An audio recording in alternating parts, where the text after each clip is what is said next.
Be cool, be kind, be classy. The cupcakes are sweet and sexy. Have fun and enjoy the journey. Just have a good attorney. No big whoop, no biggie. She lives near New York City. Not just a YouTube show. When you know, you better grab a straw. Learn about the law. It's cool here in the shade, sipping motions of lemonade. Cool heads will prevail, kindness will never fail. Be classy and vastly wise. Oh, Melanie Little is going live. Oh no, where is Melanie? Follow the island's melody. There's a concert within reach. No surprise, she's at Jones Beach. She heard some music far away. Captain Jack's at Harbor Bay. He sings and his piano plays. Not all sounds are waterways. Speaking Yiddish and Latin, it's not just for Manhattan. It's for Goethe and Machegas. Ridiculous that insanus. Oy vey, Marcus. Proset, that's for schmucks. Be cool, be kind, be classy. My cupcakes are sweet and sassy. Not just a YouTube show. When you know.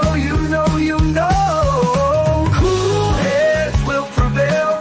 Kindness will never fail. Be classy and vastly wise. Melanie Little is going live.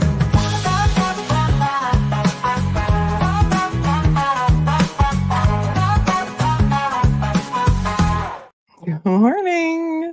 Good morning, cupcakes. Today is Wednesday, February 25th, 2026. And thank you so much for coming to spend part of your day with me. All 14 of you that are not interested in watching the Corey Richins trial. I'm just kidding. There's a lot more than 14 of you, but I feel like it's taken over the YouTubes. What say you? Except now Savannah Guthrie's mother has sort of disappeared from the news, which is interesting, considering that she offered $1 million reward, up to $1 million reward yesterday. We have a lot of things to talk about today. It's going to be like choose your own adventure, because I have so many stories pulled up that I don't know what we should talk about, but I feel like we need to talk about some lighter topics than we've been talking about lately. Otherwise, we're all going to burn out and just be grumpy all the time. We woke up to more snow this morning. That was a big surprise. We didn't know there was more snow coming, and I'm over it. I'm over it. I'm done with the snow. I don't live in a place where I can go skiing anymore. When I was in college and law school and I lived in Colorado, I could go skiing on a day like this, but not so much. It's the cleaning off the cars and the getting the driveway plowed and all of those other fun things that come along with 2 feet of snow. How's everybody doing? Are you guys watching the Corey Richins trial? Did you tap out? Is it boring? Here, spoiler alert. She's guilty. Sorry. I don't mean to spoil things for you. I don't like when people spoil things for me, but she's guilty. I knew when I saw her on either the Today Show or the Good Morning America show, when she was on her book tour. And she had written the book about grieving. There was just something a little off. There was something a little off about it. It's in Utah. There's another interesting story coming out of Utah this morning, which we will get to. Did you see this about the co-founder of Squatty Potty? Federal CSAM charges. Oh, that's in Ivins, Utah, too. Remember who else lived, I think, in Ivins, Utah? God, I blocked their names out. Jody Hildebrandt and Ruby Frankie. Didn't they have something to do with Ivins, Utah, too? What is going on? You keeping up, Team Brittany? Are you keeping an open mind, or are you on the she hella guilty side? What do you think? Keeping up with Corey. 22 yesterday in Georgia, and today it's 60. Look at you. Look at you. Well, I was listening to it because nothing else going on. That, and I'm in Utah. Well, have you heard about the co-founder of Squatty Potty? Remember the guy who was on Shark Tank with his mommy pitching the Squatty Potty? Federal charges, lots of them yesterday in Utah. We'll talk about that. Squatty Potty. I know, it was such a great idea. And you know who's not happy today probably about this is Lori Grenier. She's the one who invested in Squatty Potty and she made bazillions of dollars. He probably sold Squatty Potty a long time ago, but I'm not really sure. Goodmans are here. Happy birthday to Mama G. Jean is 80 years old today, 80 years young. 80 is the new 60. Happy birthday to Mama G. We love the Goodmans. Thank you. Thank you. Hold on.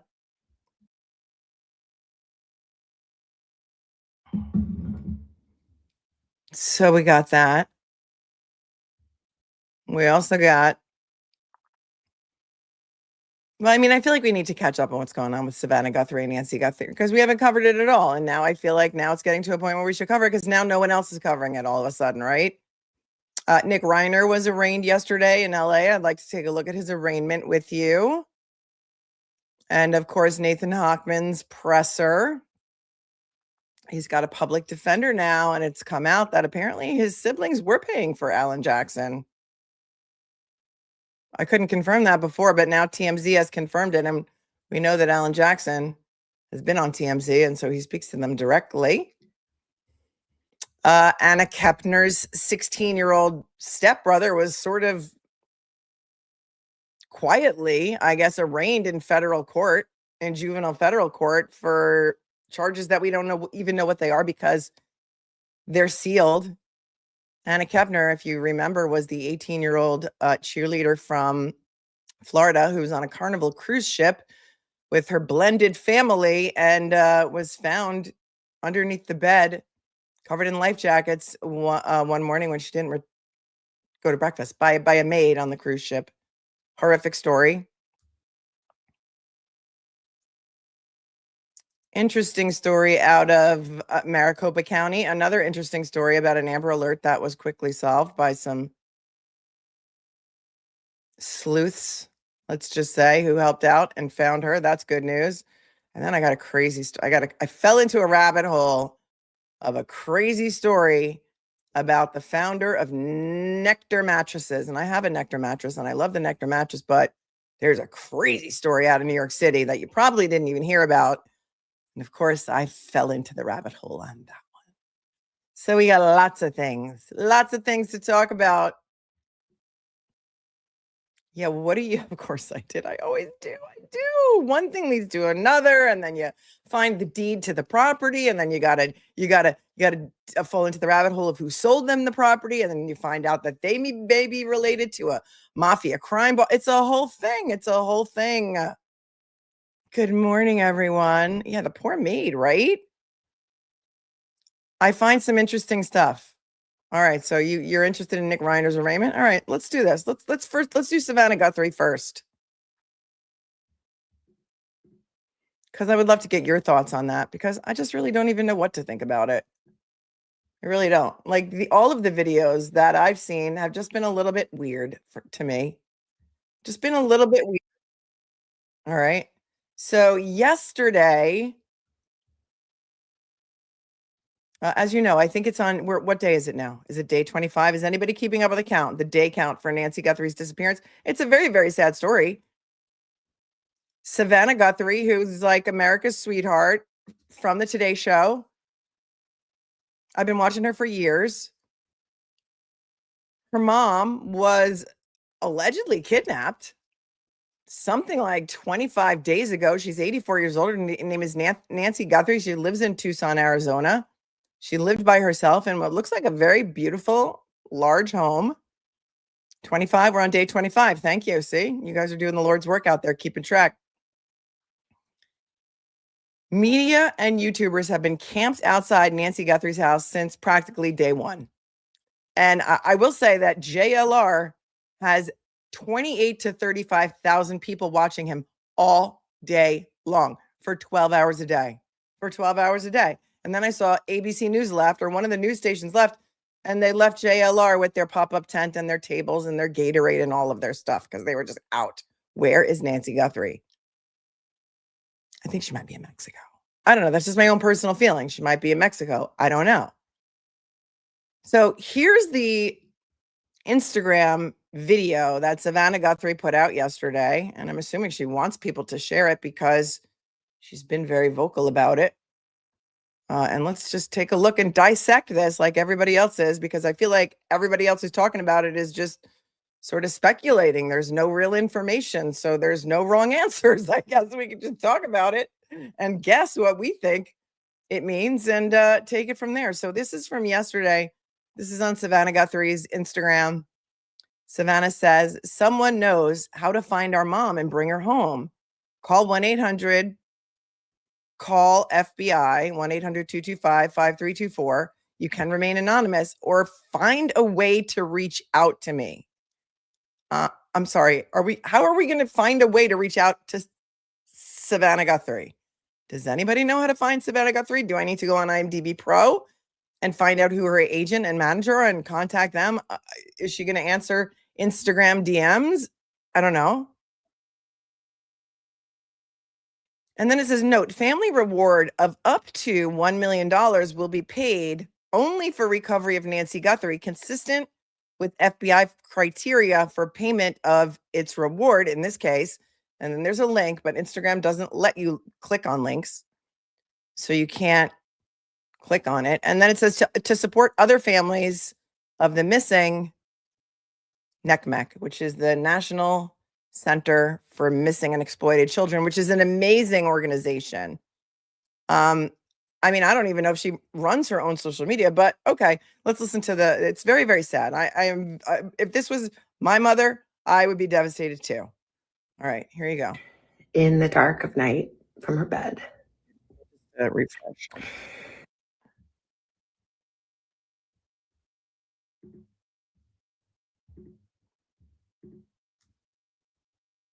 It is day 24. Oh, come on. This was yesterday, so it was day 24. Stop. I hate when it refreshes.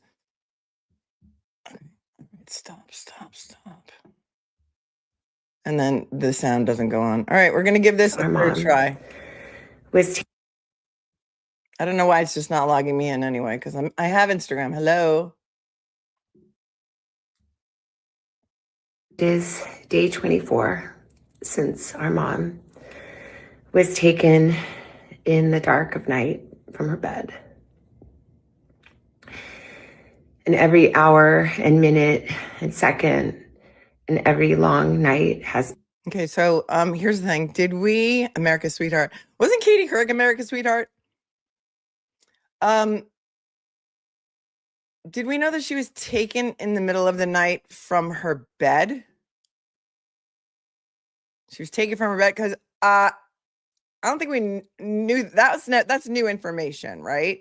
I mean, admittedly, I have not been keeping up with every second of this case, but she was taken from her bed. So that's new information. Been agony since then of worrying about her and fearing for her and aching for her. And most of all, just missing her. We know that millions of you have been praying. So many people have been praying of every faith and no faith at all, praying for her return. And we feel those prayers. Please keep praying without ceasing. We still believe. We still believe in a miracle. We still believe that she can come home. Hope against hope. As my sister says, we are blowing on the embers of hope. We also know that she may be lost. She may already be gone. She may have already gone home to the Lord that she loves and is dancing in heaven with her mom and her dad and with her beloved brother Pierce and with our daddy. And if this is what is to be, then we will accept it. But we need to know where she is. We need her to come home. For that reason, we are offering a family reward of up to $1 million for any information that leads us to her recovery.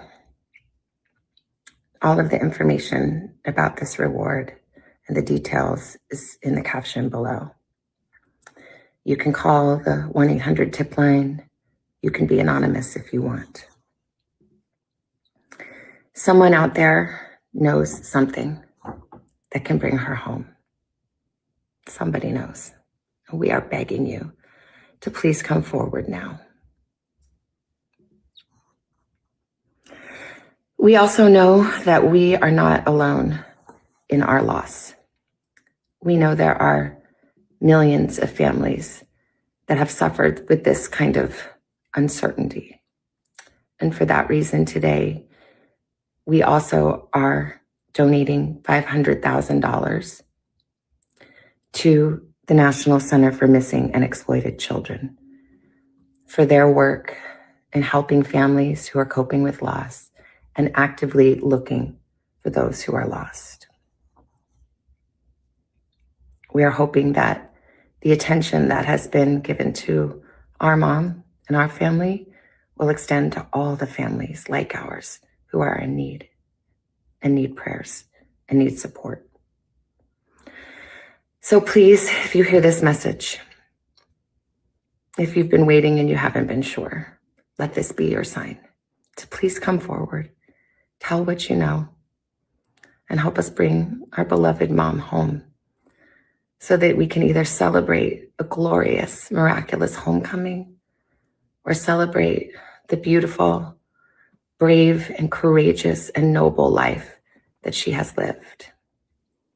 Please be the light in the dark. Thank you. I mean, I think the sheriff initially said that she was taken from her bed, right? But then he walked it back. I've also read that the family initially wanted to put up a reward and they were told, no, don't do that. And I'm not really sure why. I have thoughts about those alleged ransom notes that were sent to TMZ, because anybody who's ever watched any kidnapping show ever knows that when the kidnappers reach out for ransom, they say, do not contact the police, do not call anybody, or we will kill your loved one.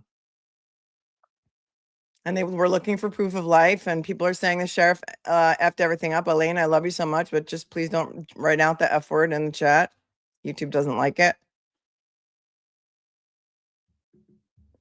Empty evidence bag says, yes, he did. He's been saying that things, then taking them back all along. He's a mess and a half.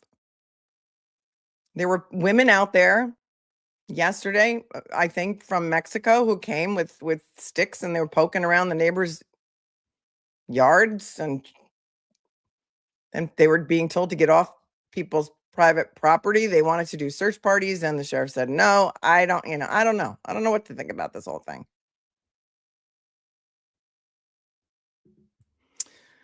Scott says, the problem with tip lines is that everyone and their mother calls in. Every tip has to be looked into, and that takes a lot of time and takes away from the actual investigation. Yeah, also, she's saying just contact the FBI. Don't even contact the Pima. It's Pima County Sheriff's Office, right? And it's scary. Robin said, I don't know what to believe. That's why I sort of checked out. Here's one thing that I did find interesting. Is that apparently they've got partial DNA.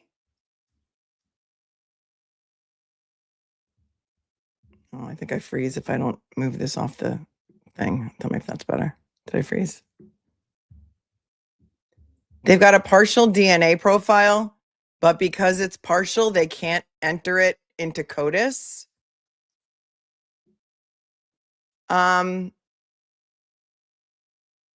This is 2026, right? Those of you who watched the Edric Faust case with me, weren't we told that they got a hit in CODIS with only a partial profile of Edric Faust?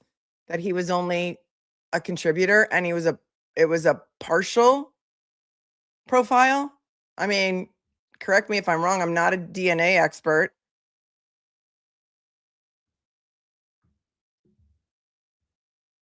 So there's a lot of conflicting information. Yep. Experts say that the family, or a source close to the family, according to the New York Post, says that the family hopes the reward will help stimulate or further incentivize a lead or tip from someone who has thus far been reluctant to come forward. The family first raised this on the first day of the investigation and has been ready to do this ever since, our insider revealed, noting that the family had been advised to hold off on offering their own incentive. They were advised by all involved in the investigation that doing so earlier might overwhelm the infrastructure set up to field leads, tens of thousands of which have been coming in organically.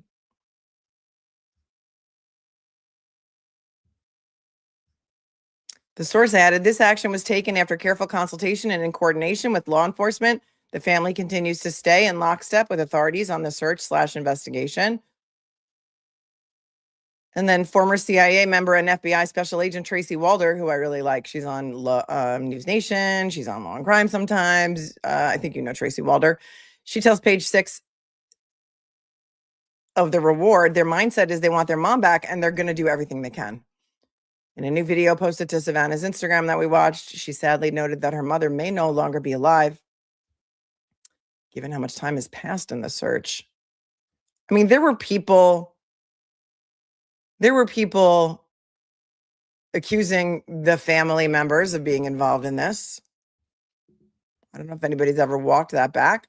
I think the sheriff did say the family was ruled out, but again, is that accurate information? Could he just be putting that out there so that people who may be involved don't get spooked? Walder said, the comment doesn't mean the family has fully given up hope. They're being logical. Their hope is that they just want their mom back. At this point, they acknowledge having her back could be deceased and alive. We have hope that we can physically get her back so we can celebrate her life or celebrate her, or one of the two. Yesterday was day 24, so today is day 25.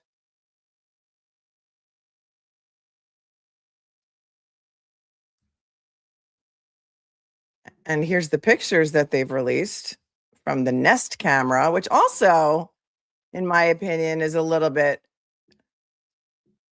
interesting, because if she didn't have a paid subscription, but somehow the FBI could get the footage through Nest, what does that tell you? What does it tell you? They're watching your every word. They're watching your every move. They can get anything from anywhere at any time. So could somebody please, maybe, perhaps, get the Ring camera footage from Tom Kelleher's house across the street from 34 Fairview? Maybe. I mean, if it's available and it's that easy, why can't they get it? Here's a person at her, what I think is her front door. I don't know exactly when this is taken because it doesn't say. Full mask, like almost like a ski mask jacket. Then they found the backpack. It was sold at Walmart. Here's the family.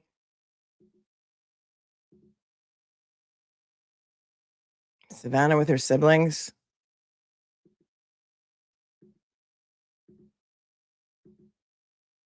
And there's another shot of this person.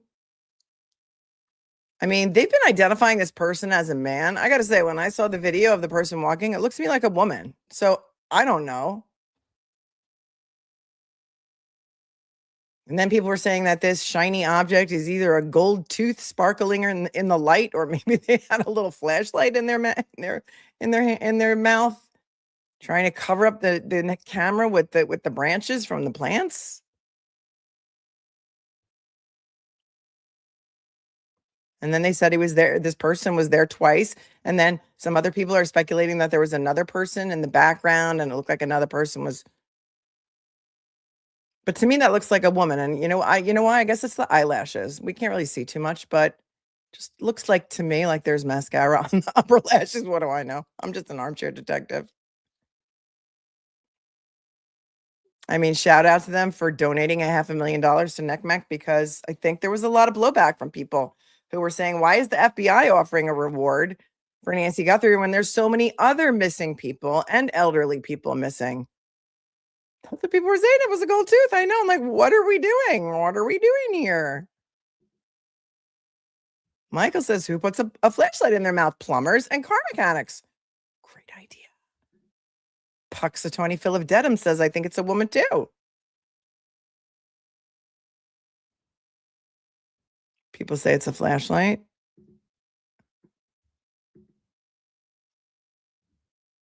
A lot of people think it looks like a woman. Has anybody speculated that it looks like a woman? Because it looks like a woman to me. I don't know.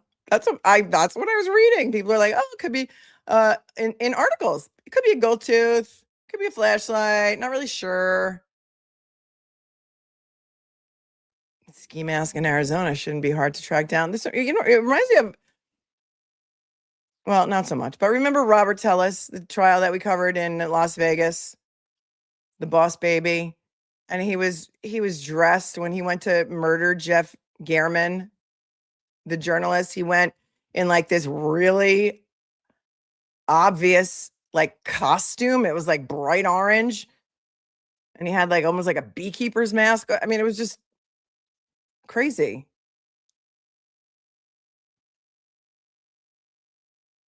You can see a mustache. People are saying, I can't see anything from that picture. It's called a bite light. Okay. People are like, how would a woman be strong enough to get her out of the house, though? Well, people said they thought they saw another person in the bushes. And also then, it was like kind of sus the way they found the cameras on the roof like weeks later, right?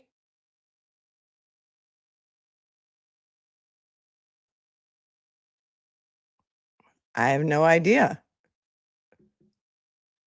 There are more pictures. Well, I'm just working with the Post article from yesterday.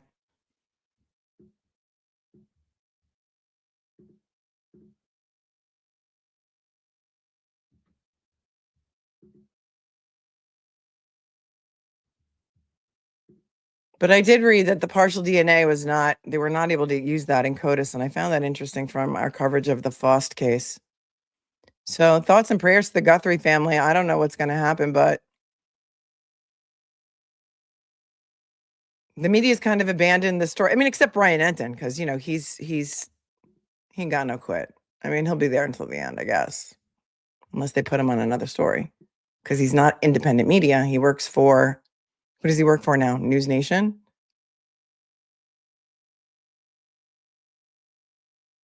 Would you put on makeup, though, to go do a kidnapping? I don't know.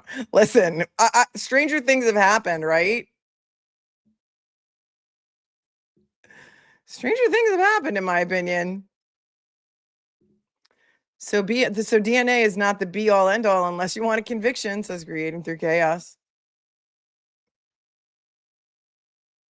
A lot of people do trust Brian Enton. I mean, he was camped out in front of the Roberta laundry house for a very long time until Gabby Petito was found. Or until Brian was found. Because I think, was Gabby found at that point when they were camped outside of the laundry home in Florida? Hold, please.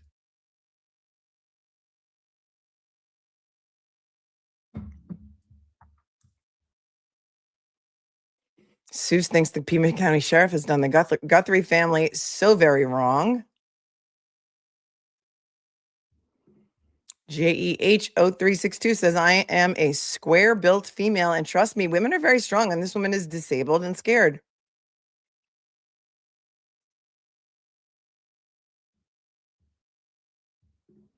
Les gens provocateurs says, if he or she was there before, they didn't come well prepared the second time, fidgeting with plans to obscure the camera, or was that the first time? Was that the night of? Are these confirmed to be pictures from the night of?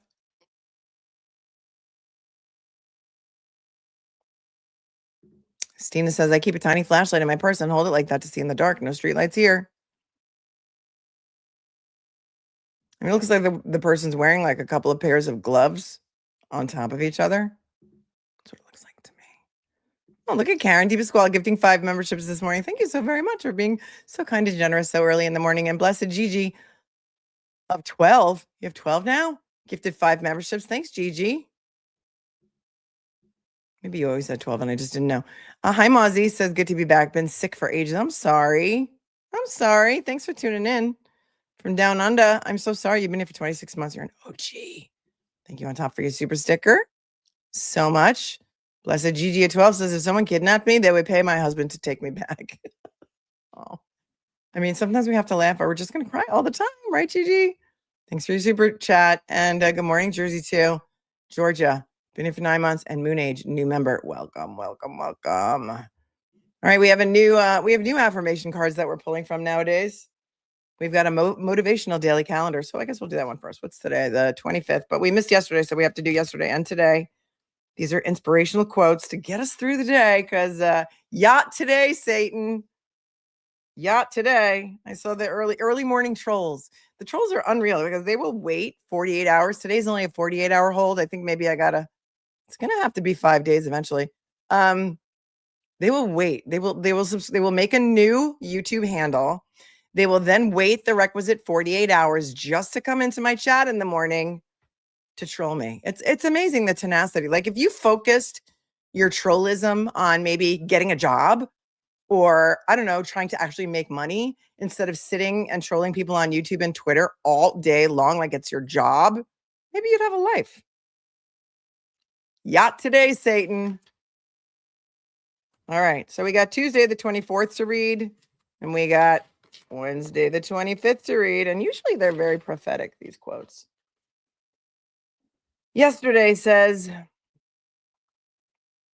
the greatest wisdom in a man is to refrain from injuring another when he has the power to do so. Oh, yes, that's a good one.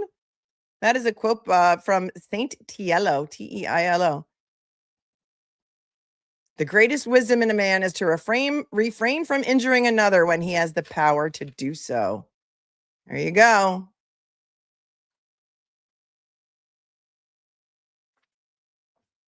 Watch and learn. Today's quote is from George Frederick Handel, and it says, learn all there is to learn and then choose your own path. There it is.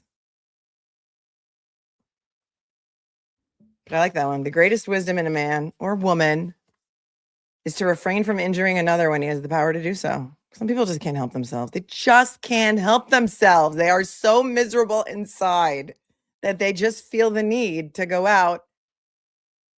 Misery loves company, right? I mean, I've been telling my kids from the time they were little, like when people bully you, it has nothing to do with you, or people are mean to you.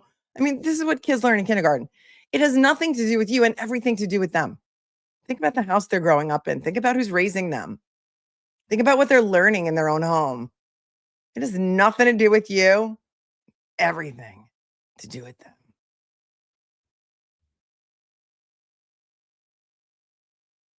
Oh, look, Cupcake says, for what it's worth, I have an entire theory about the distraction and a group of lawless thugs out to terrorize certain people. And she's got her popcorn this morning, but it's true. It's true. Agents of chaos, rage baiters, don't let them get to you.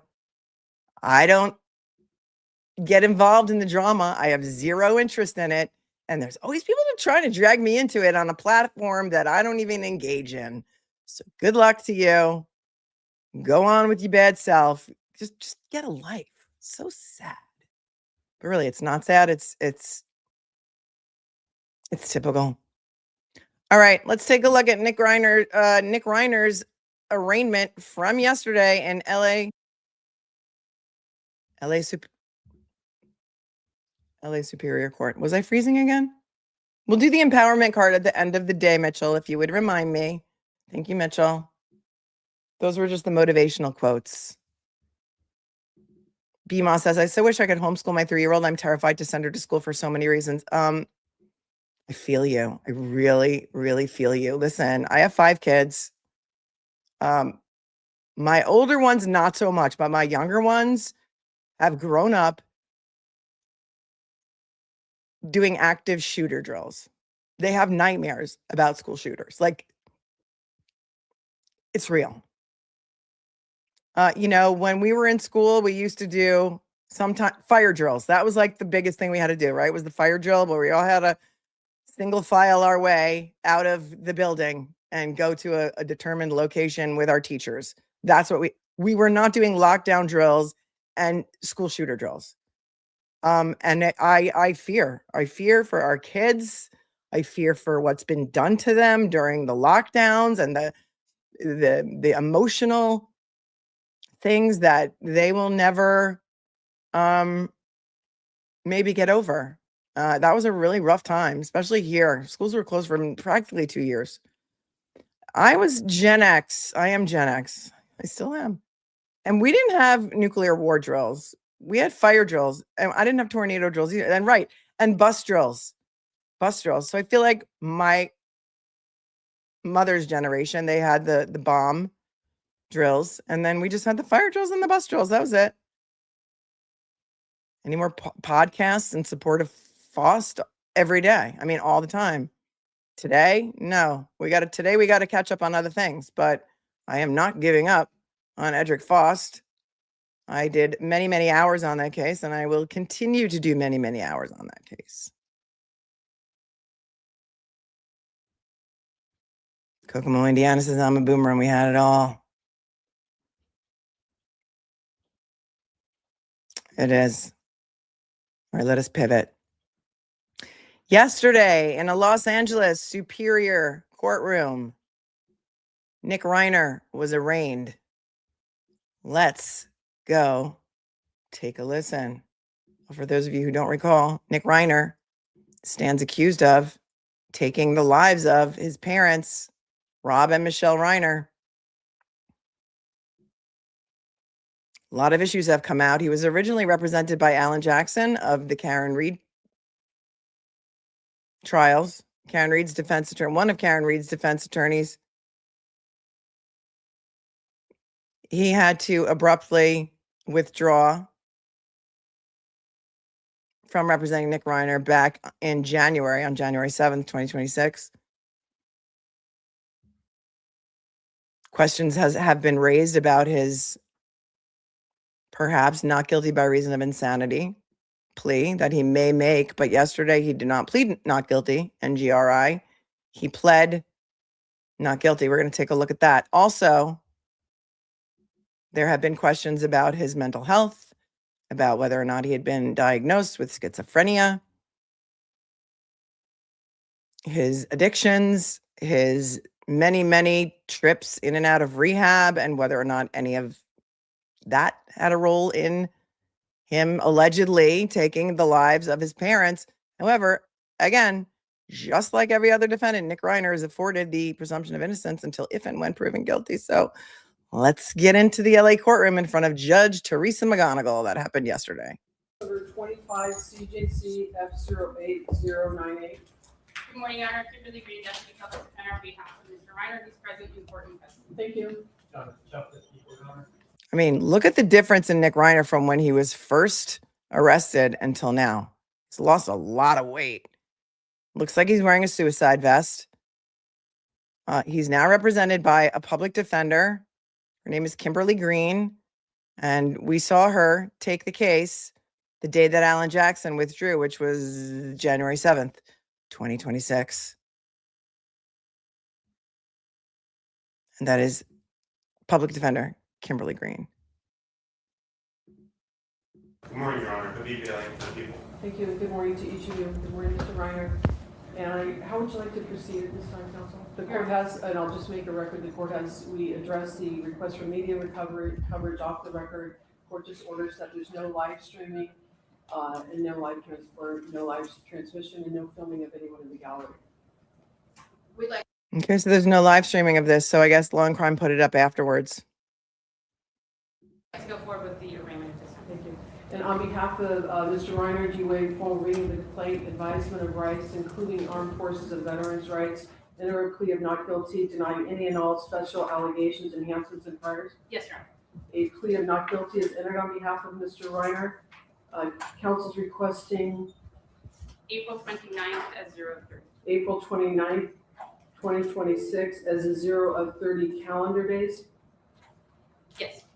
And may I take a waiver from your client? Yes, Your Honor. Mr. Reiner, you are entitled to a speedy preliminary hearing. That's a preliminary hearing within 10 court days and 60 calendar days of your arraignment. Your arraignment is today.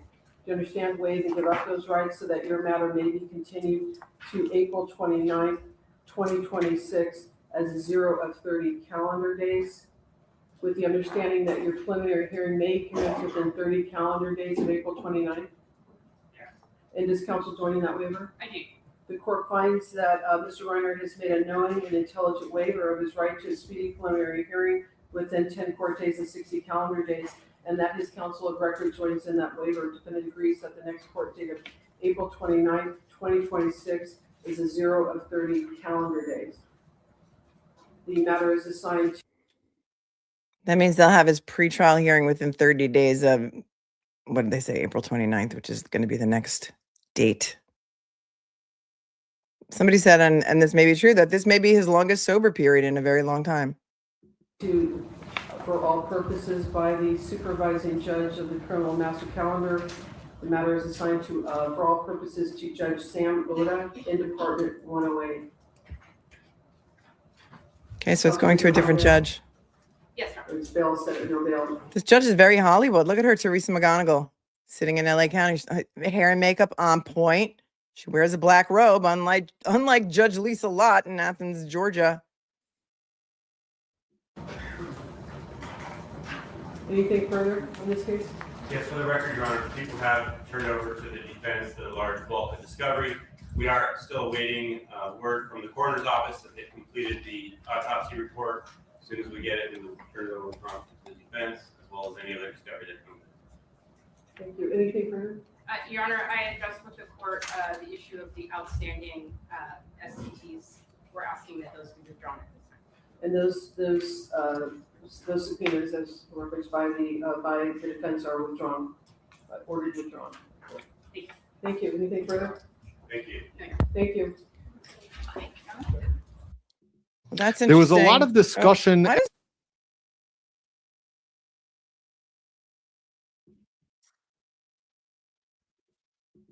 Why does brother counsel come on every time I turn up? Remember, Alan Jackson wanted body attachments for some subpoenas, and we were unsure if it was because there were some subpoenas that were sent out for witnesses that ignored them, or if they wanted to just keep them valid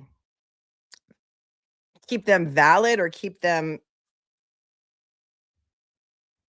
out there because they had already been properly served. But she withdrew the subpoenas, so that's interesting to me. And then yesterday, well, yeah, this was all right, 2 days ago. I'll put this in reader mode. 2 days ago, the New York Post was reporting that the siblings, let me pull it up for you. We like receipts, had cut off legal funding for their brother. And we were wondering why Alan Jackson may have stepped away from the case. And I thought it was just going to be a temporary thing, that perhaps Alan had a conflict. Maybe he was going to have to call some witnesses to testify who he had either represented in the past, or he would have a problem cross-examining because of a conflict. And that perhaps they were going to hire another private attorney for their brother, or somebody else was paying for the attorney. But here, according to yesterday's or 2 days ago New York Post, it says Rob Reiner's children cut off legal funding for the brother accused of killing parents, says a report. 2 of Slain Hollywood director Rob Reiner's children have reportedly stopped paying the legal bills for their brother Nick, who is charged in the fatal stabbing of their famous parents in Los Angeles.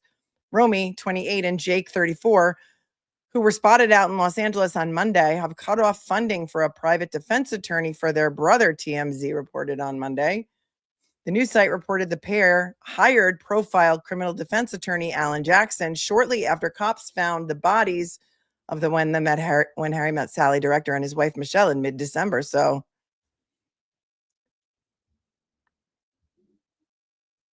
TMZ, a lot of people think that TMZ is a rag, but they've been sued so many times that they have to get it right.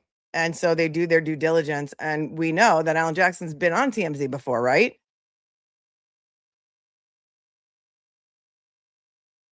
May have created a conflict that the brother and sister were paying for it And then they decided they didn't want to pay for it anymore. That could have been the conflict. Hold, please.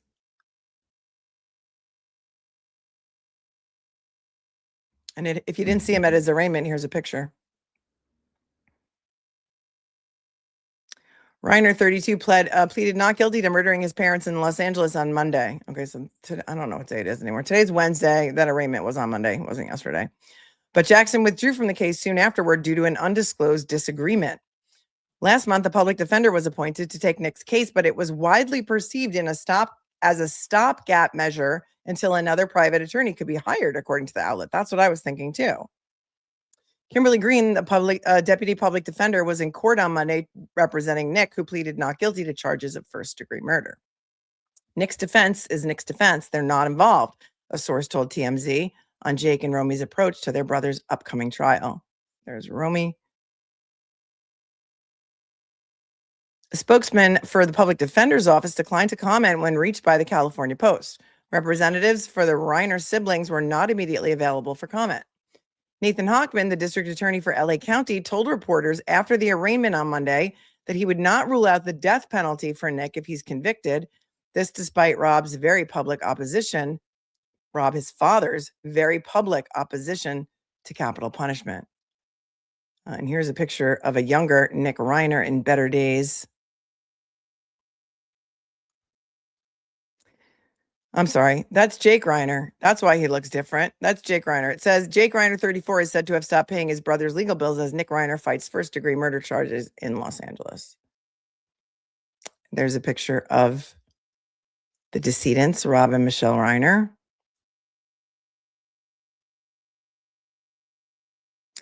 Nick, 32, was arrested on December 14th after police responded to a death investigation at the family's Brentwood home and found Rob Reiner and Michelle Singer Reiner dead inside, according to the Los Angeles Police Department.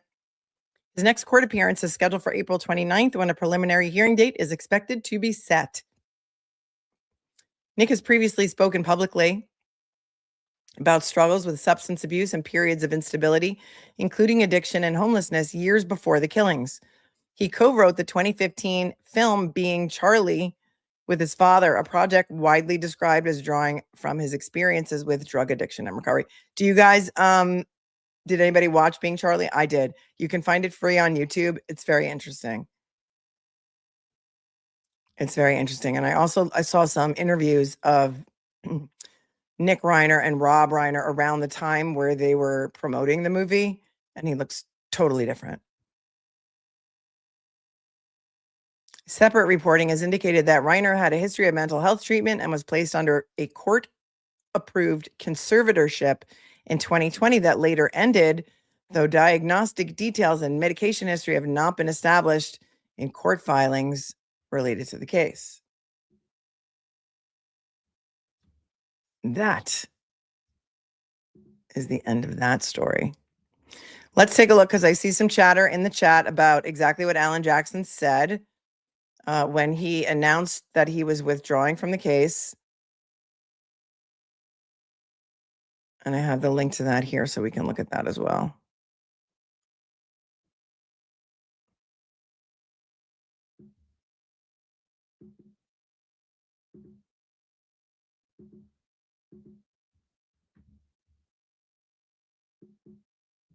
Hello.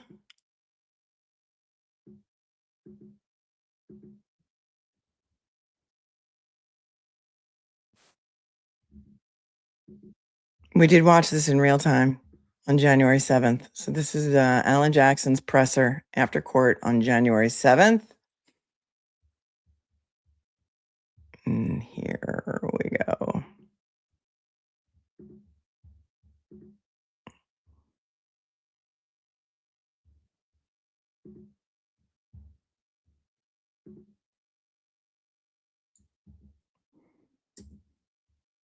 Alan Jackson never met a microphone he didn't like. I take credit for that quote. Excuse us. Yeah, right here. Yeah. Good morning. As you know, my name is Alan Jackson. This morning, I had to withdraw as Nick Reiner's counsel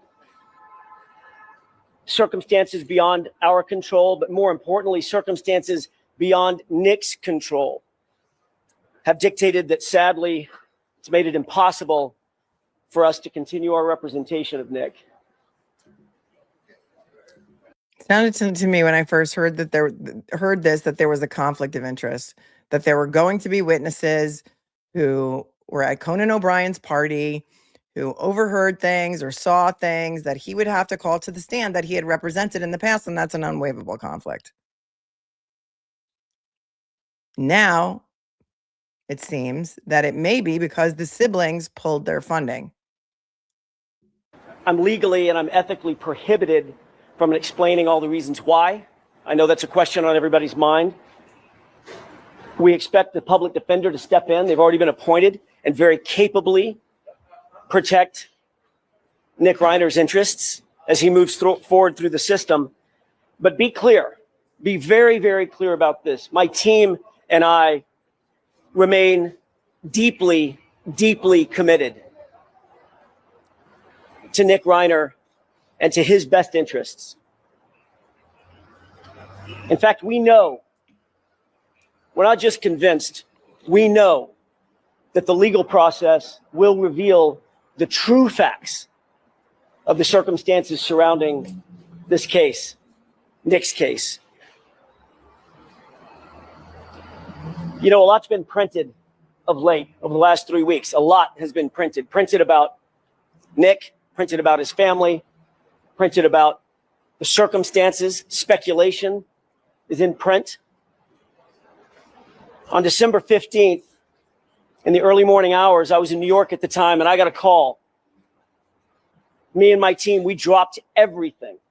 And for the last 3 weeks, we have devoted literally every waking hour to protecting Nick and his interests. We've investigated this matter. Autodoc 911 says he never said the word conflict, never. Well, that's attorney-client privilege. He would not be able to say why he's withdrawing. So he would not be able to say that he has a conflict. That would be a violation of the Code of Professional Responsibility. But the things that he says next about Nick being innocent under the law, I heard that the family is not very happy about that. Top to bottom, back to front.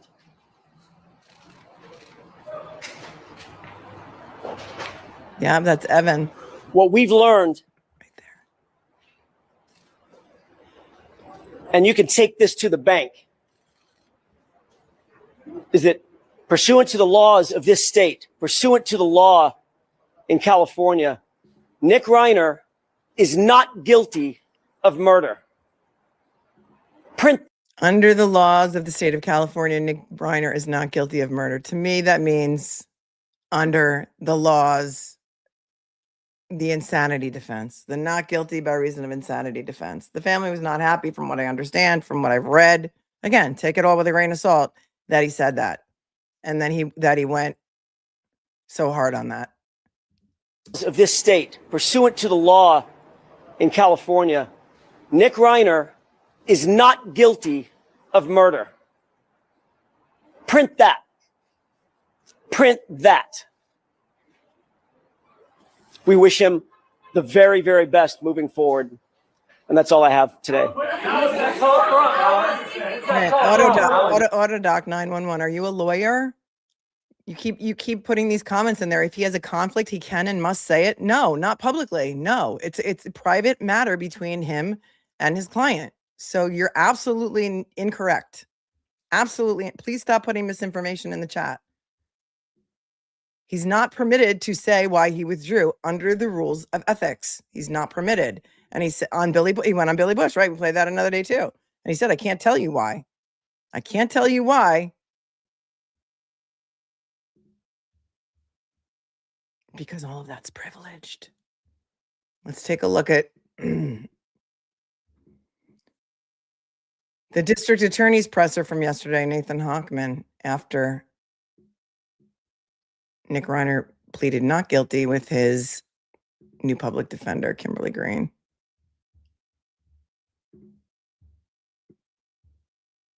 For the case Habib Balian. I'll give you a couple different update points. First, the case is on track. We have provided the bulk of discovery to defense counsel. Wait, it said, hold on a second. For the case Habib Balian. I'll give you a couple different update Habib points. what? First, the case is on track. We have provided the bulk of discovery to defense counsel, and we are now waiting for the coroner's report. When that is provided to the district attorney's office, it will in turn be provided to defense counsel. The second point, this case is a death penalty eligible case. Along those lines, we take the process in which we determine whether or not the death penalty should be sought extremely seriously, and it goes through a very rigorous process. We will be looking at all aggravating and mitigating circumstances, and we have invited defense counsel to present to us both in writing and orally in a meeting any arguments that they would like to make in consideration for our going forward or not going forward with the death penalty. So that is an ongoing process. We will also, at that point, when we get all this information, it will be subject to not only a rigorous analysis, but many of the most experienced individuals in the DA's office with death penalty experience will be helping me evaluate that information. The third point with dates. Right now, the next date is April 29th for a preliminary hearing setting date. What will happen is that at that date, the judge has said it is 0 of 30 days. That translation, that means that within 30 days of that April 29th date, there will be a preliminary hearing unless additional time is sought by the defense counsel, agreed to by the court, and the defendant agrees to also waive time. One can probably expect that there will be that additional time sought because of the volume of the discovery that will have to be gone through by defense counsel, by the fact that we're still waiting for the coroner's report, and by the fact that if defense counsel wants to seek any additional expert testimony, it will certainly take additional time. So that is the update on this case. Again, as we go through this process, we will provide you with more updates. But thank you very much today. And I won't be answering any questions today. Thank you. That's it. We've got nothing to say, right? Why even go for the death penalty? California doesn't use it anyway. And right. Oh, stop.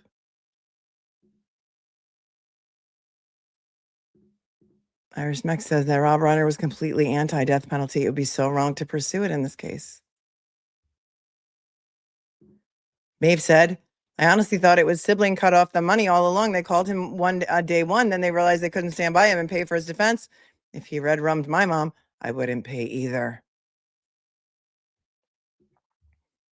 Stand with Mel says, I bought some affirmations for myself on Amazon after shuffling them. The first card I drew was the winner's focus on winning card. That's awesome. Cupcakes have some magnetic good vibes connected. I'm telling you. When Ahmad Cruz came on the show and said that you guys, the Cupcakes, were responsible in large part for Edric Faust's good spirits every single day because you were sending him notes of encouragement. I mean, you guys can move mountains. You make magic. You do all the things, and the good vibes especially. Thanks so much for your 10.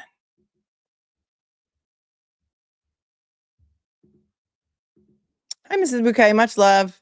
Thank you so much. I appreciate you. Hello to you and Harrison. Oh, we'll get back to this one and Alyssa in a minute. I start it. Journeys of Peace says the Slayer statute says money from inheritance can't be used to pay for defense of accusations of slaying someone or benefiting financially from murder.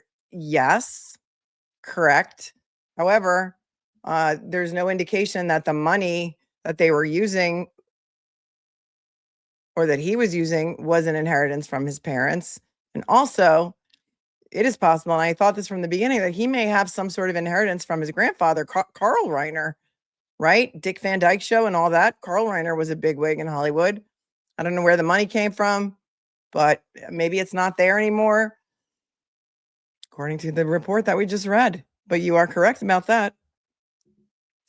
Pamela said, oh my goodness, catching you live. Thanks for making my day fly by. Oh, thanks, Pamela. Oh, Gigi gifted 10 more memberships. She's amazing. Oh, new profile pic. Looking gorge. Thanks, Gigi. I appreciate you so much. Welcome. A lot of new members today.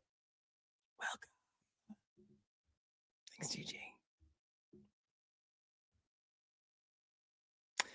So Reiner pleaded not guilty to the charges of killing Rob and Michelle Reiner. As you just heard Nathan Hochman, the district attorney of Los Angeles, say it is a death penalty eligible case. He has not decided whether or not he will pursue the death penalty in this case. And the next date is April 29th, 2026. Mark your calendars.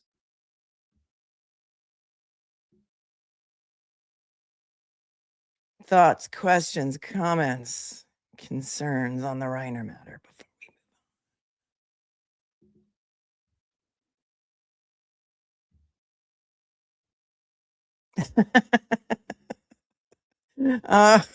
Poe Ethnic Justice Podcast says, I forgot about the term red rum. Let's totally bring that back instead of saying unalive. I just say murder when I say it, but I think that YouTube doesn't like to see it in the chat. So you can get creative with your spelling, put an asterisk in there somewhere. But yeah, red rum, that's from The Shining. I'm a big Stephen King fan myself.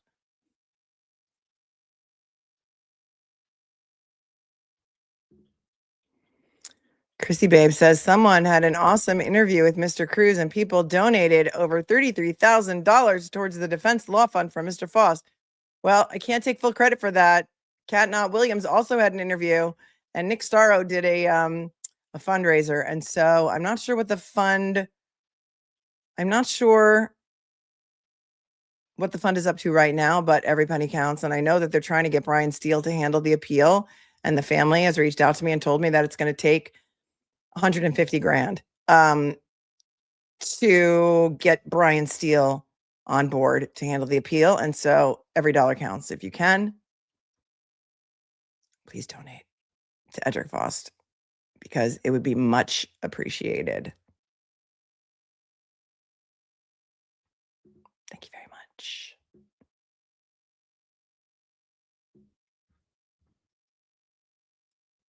All right. Although we did publicize the Give Some Go for a couple of days before I had Ahmad Cruz on my show. And I don't know if it had anything to do with it, but because there are a lot of family members and a lot of people, Edric Foss had a lot of support in that courtroom.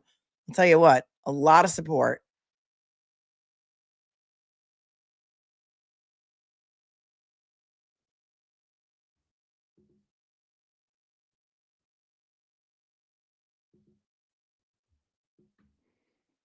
Okay, so this is wild.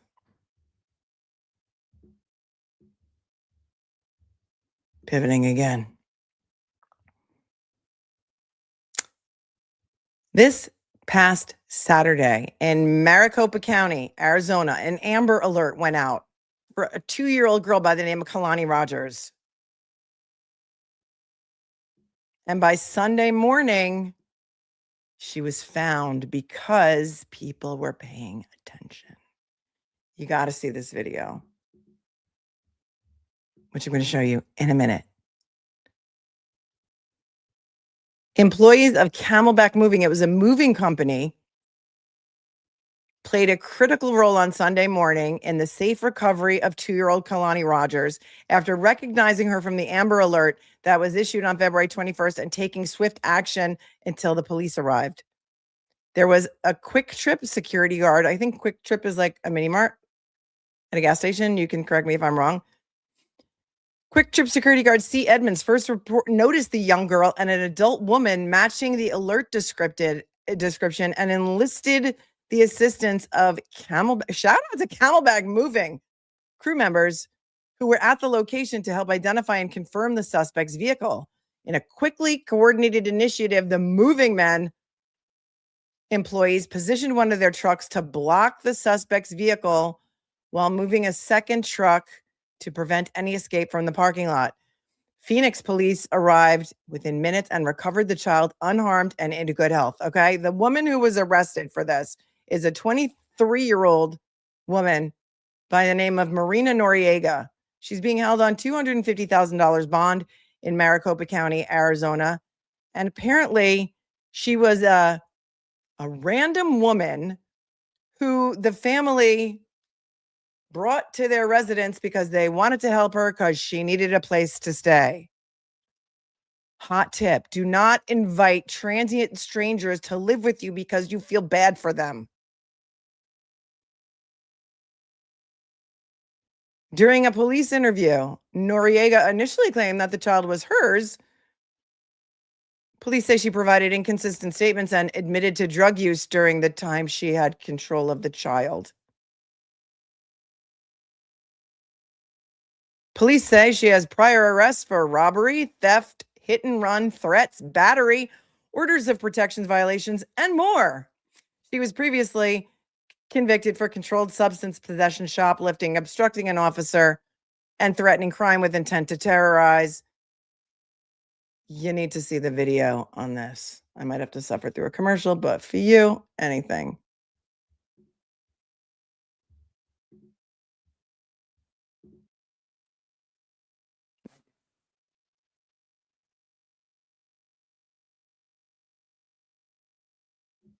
Oh, yeah, we got to talk about hockey, too. We're going to talk about hockey. Don't worry.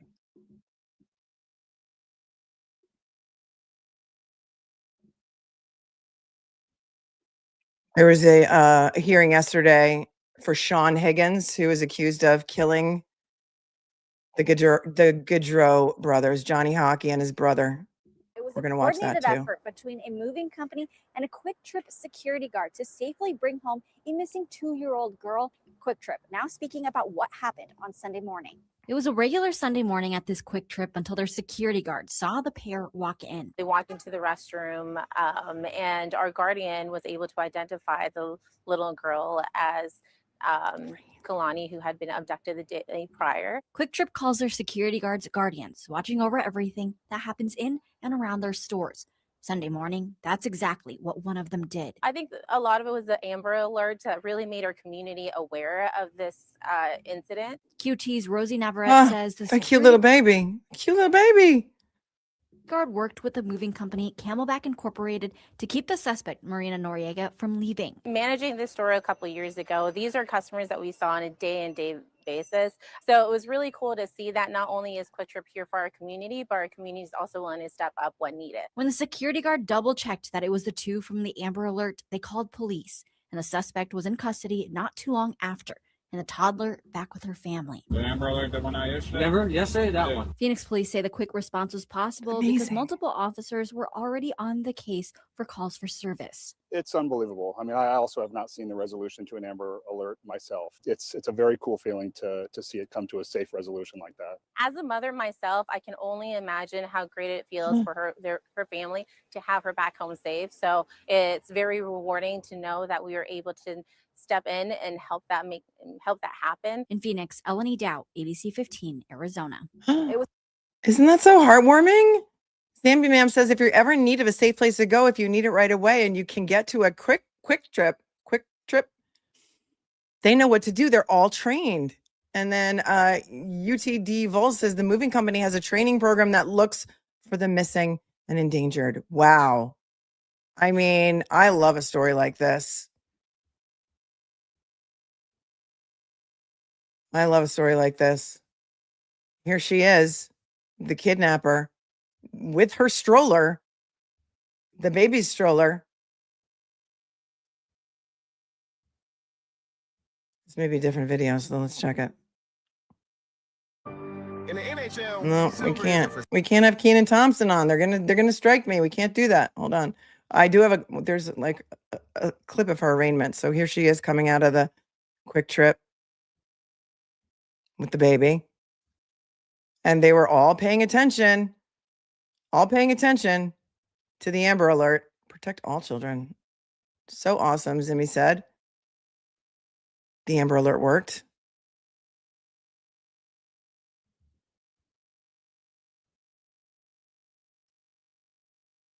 Police say that during the investigation, officials located surveillance video and received a tip from a citizen who reported picking up a woman with a child in a stroller from an Avondale park before taking the pair to the city of Maricopa. According to the citizen, the woman said she planned to take a train to California.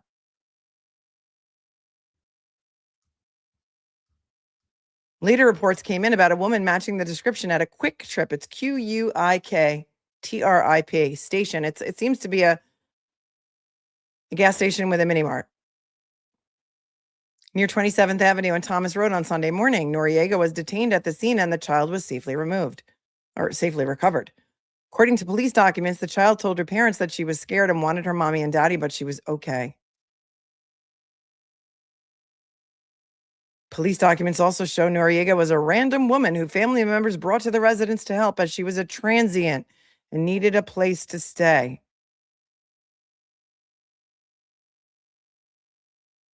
And there's the prior arrest that we were talking about before, but I did have it. There's a clip here, I believe, from her arraignment. So let me just show that to you.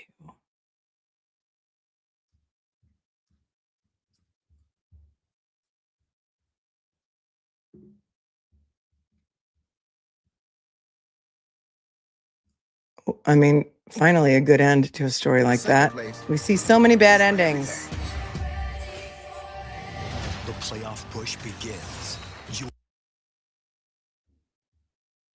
Kitty says that gives me legit chills being trained unaware. Yep.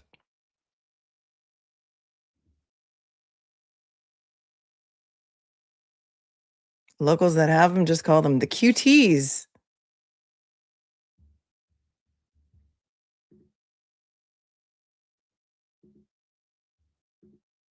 Okay, here we go.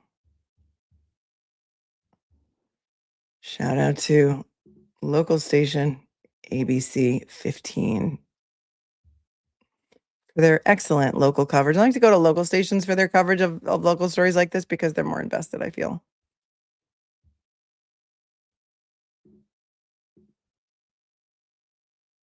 Toddler over the weekend. One woman is after an Amber Alert went out.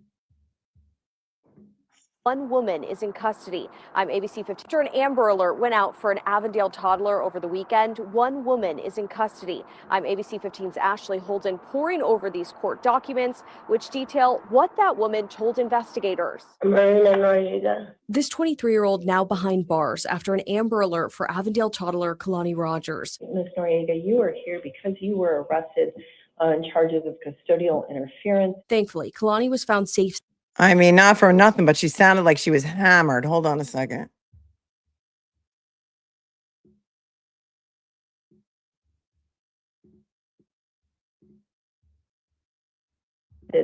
On charges of custodial interference. Thankfully, Kalani was found safe Sunday morning. Now court records. On charges of custodial. Noriega, you are here because you were arrested on charges of custodial interference. Thankfully, Kalani was found safe Sunday morning. Now court records detail what led up to this. Those documents say Marina Noriega had been dropped off in Arizona from California with no one to call. But I just know for one thing for certain is that he brought her into his home to help her. Despite making odd statements, Kalani's family allowed the 23-year-old to stay at their home in Avondale, along with family and their 3 young kids. Kalani's father was up multiple times throughout the early morning hours and noticed his daughter and Noriega were gone. The family searched for several hours before calling police. Investigators got a tip that someone had picked up Noriega and taken her and a child to Maricopa, where she was caught on camera. Then early Sunday near 27th Avenue and Thomas, a Quik Trip employee and workers from Camelback Moving Inc. jumping in to help. The Amber Alert, the one I issued? Never? Yesterday? That Yeah. one. Oh, what? Yeah. Did I block this job?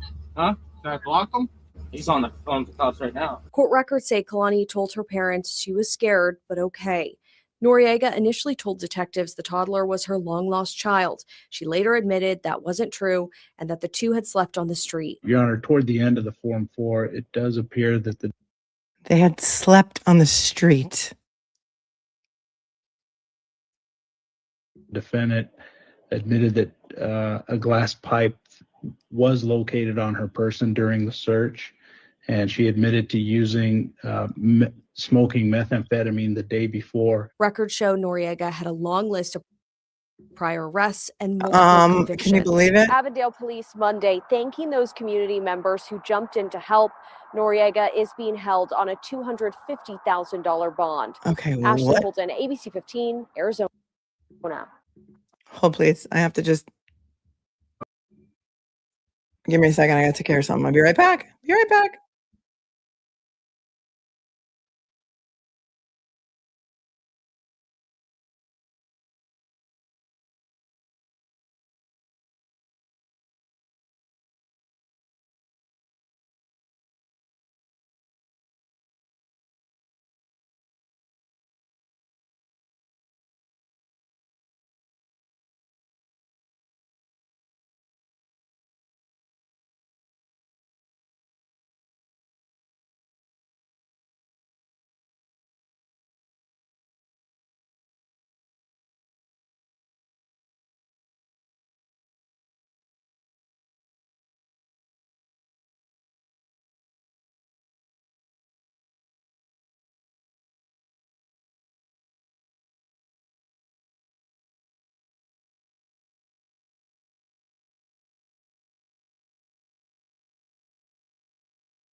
I shudder to think what would have happened to her had these quick thinking, Quik Trip,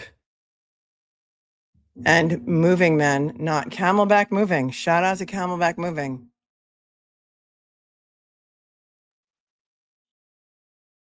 Who lets a random person stay at their house with kids? I have so many questions. I have so many questions.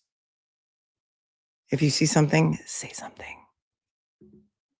But at the end of the day, it is a feel-good story, right?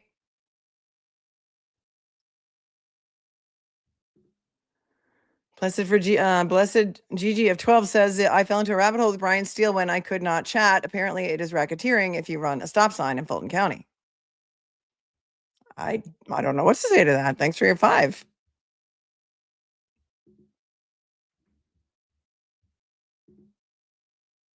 Just hug your kids. Hug your kids and take care of your kids.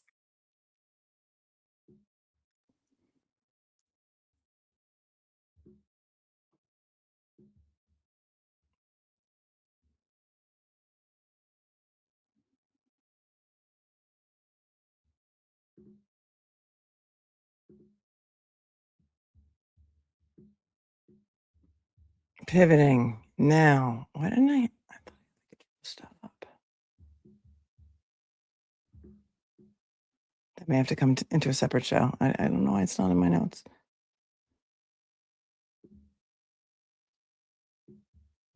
Pivoting. Anna Kepner, 18 years old from Florida, was found dead on a Carnival Cruise ship called the Horizon back on November 7th of 2025. She was on a cruise with her blended family. Her father married a woman named Chantel, and she was on the cruise. There were, I think, 9 people on the cruise altogether. 2 of them, or at least one of them, was her stepbrother, 16 years old, who was apparently obsessed with her. She was planning on going into the Naval Academy as she was going to be graduating from high school this spring. And there hasn't been a lot of information about this case and what is going on, but it is recently, most of the information that's come out has been through the custody battle between Chantel, who was married. This is hard. I should make a family tree. Chantel, who was married to Anna Kepner's dad, Chris, is in a custody battle with a man named Thomas Hudson, who is the father of this 16-year-old boy who has now been quietly federally indicted for her murder, and another boy, his brother. It's the feds. They don't talk. There are no cameras. Agreed. But apparently the stepbrother, who is not being named because he's 16 and federal rules are different, has been charged. He was charged on February 3rd by the U.S. attorney for the Southern District of Florida. The papers are sealed. I can't get the papers.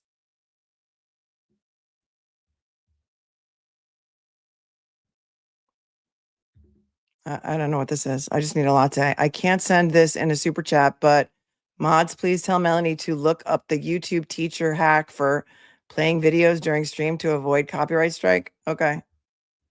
I'll have to, when I have time, I'll go do some more research. It's fair use. These are news clips. I'm not stealing anyone's content, so. I don't know what you mean, but anyway, let's take a look at again, I got to suffer through a commercial, so give me a minute.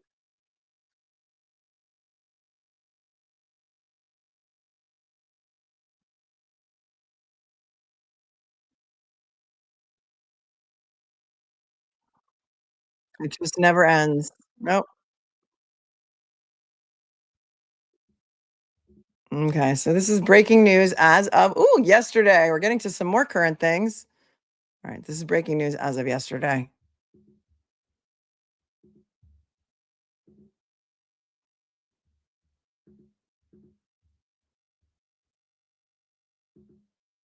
Breaking news now at 11 involving the death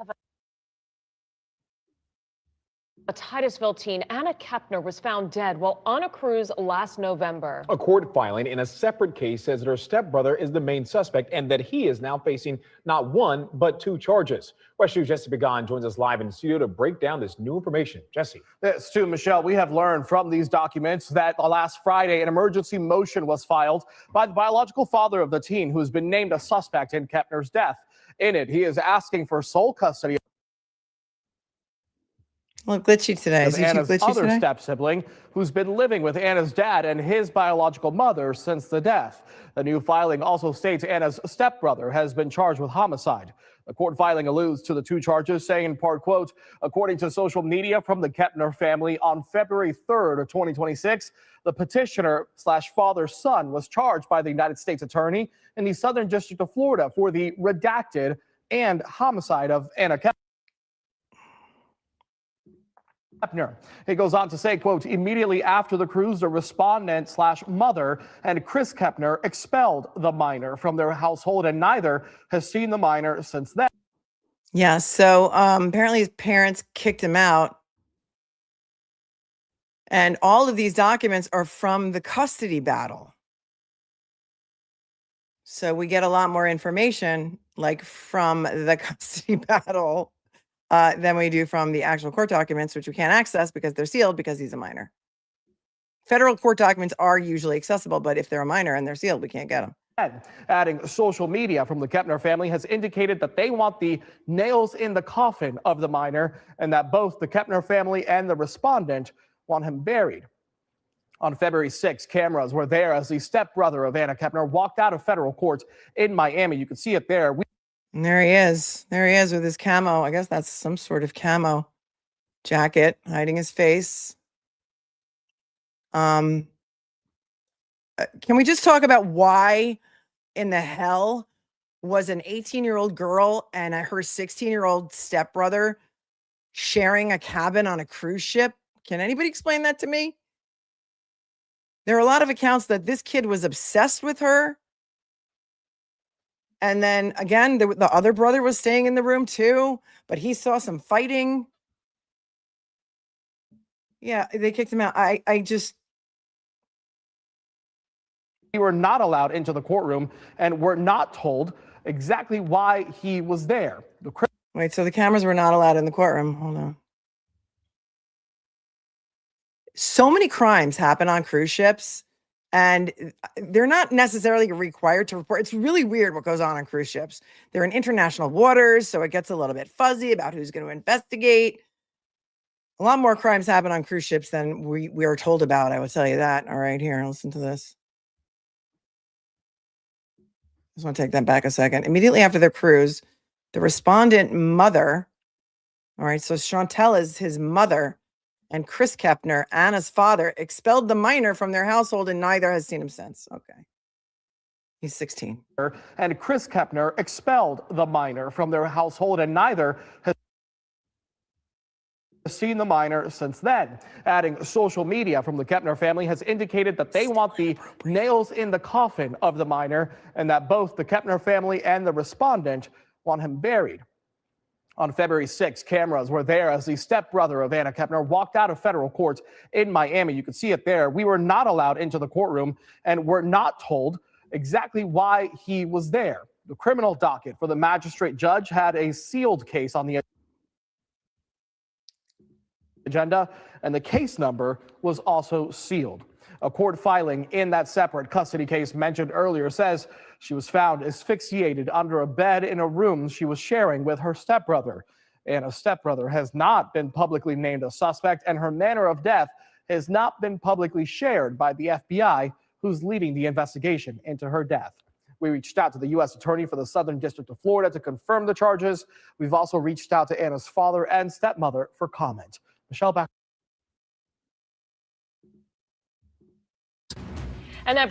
And that's that. That's the new tea on the Anna Kepner story. It's devastating. Somebody, Jersey 2 says, I used to joke around and say, if you want to get rid of someone, go on a cruise. It's crazy. Yeah, that's right. I run a tight ship on my yacht, though. Yacht today, Satan. Yacht today, Satan. Marcy's lies. The Love Boat. It's so funny, Mitchell. I like was flipping channels the other day and the Love Boat came on. Remember the Lido deck on the Love Boat?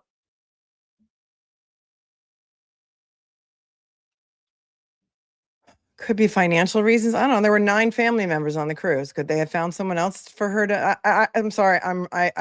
This is no shade at you for your comment at all, but I'm sorry. That's just it's not acceptable.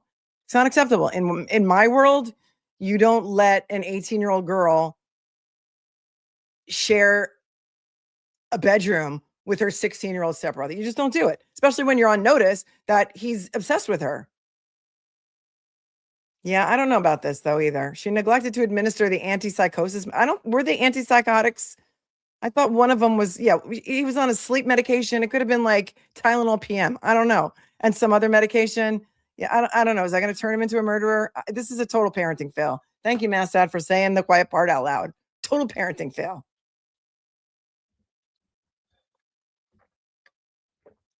And I am not victim blaming or shaming or anything else, but is this the one where the father married the nanny or something? Was she the nanny or something before this?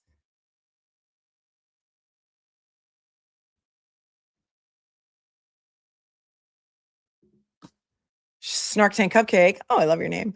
And your picture is beautiful. Apparently, their other option, being such a large group, was to room with the grandparents, and none wanted that. The 14-year-old was assigned to the same room, but he was out. Yeah, was it her brother or her stepbrother? She was considered the adult in the room. And he heard yelling and screaming or something, right? And fighting, the brother or stepbrother. Yeah, he was ADHD meds and Klonopin.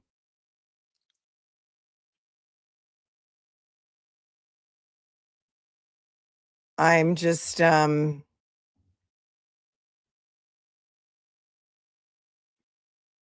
if other people did it, it doesn't mean it, especially if he was, they knew.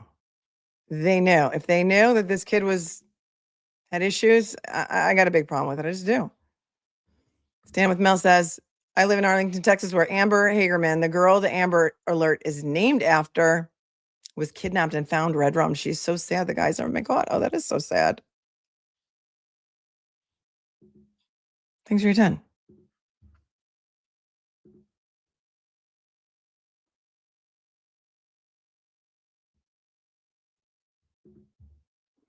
Blessed Gigi says they should let her out of jail with no bail into the custody of that baby's family. She would beg to go to jail if that was my child. Oh, you're talking about the woman, the Amber Alert woman. Thank you, Gigi.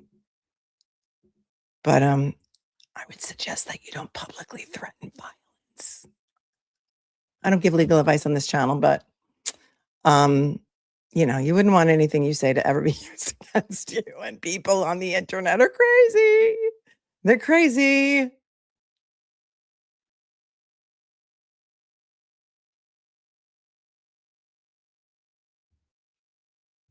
Did you see Martin Short's daughter took her own life? That is very sad and tragic. 42 years old. Rest in peace to Catherine Short. The second wife was the nanny. Thank you, Venus Blue Crash Patty. So you guys know so much. I can just go to you guys for all the information. Misbehaving in Florida said, under normal circumstances, I don't see a problem with stepbrothers and sisters staying in the same room, but they knew there was an issue here.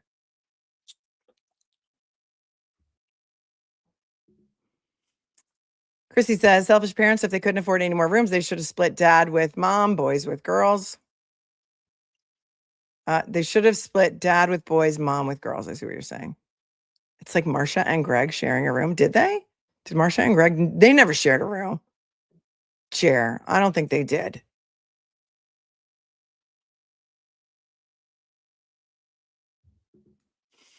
Misbehaving in Florida says, on a cruise, you need someone 21, over 21, staying with minors in the room. So they probably said a parent was staying with them. Oh, is it 18 or 21?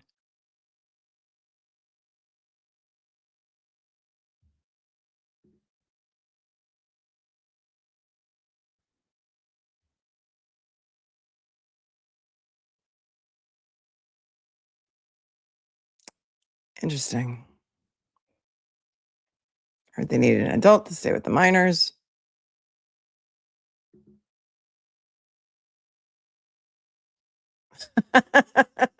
Gigi said that was not a threat of violence. She was just going to have to clean my house the rest of her life. Just saying. I'm reading a book right now called The Housemaid. I think it's recently been a movie. Did anybody see the movie?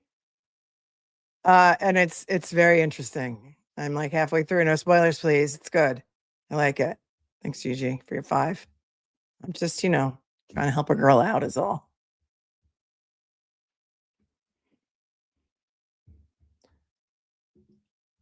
The rabbit hole that I fell into.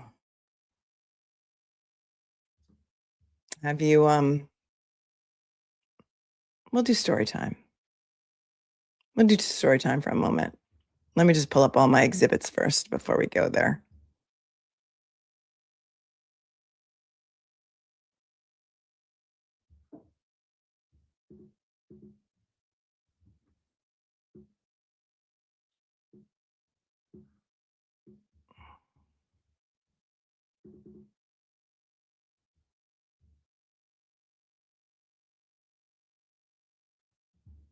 Oh, please.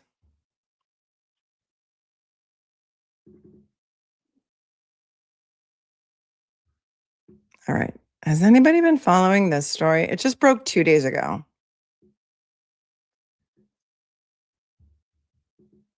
Have you heard of Nectar mattresses? I have a Nectar mattress and I love it. There's these new mattresses that are all direct to consumer. They come in a box. You uncurl them and you let them sit for like a day and then they fluff up. And they're like not really memory foam. They're better than memory foam, but they're awesome. Nectar mattresses are the greatest and I like them a lot.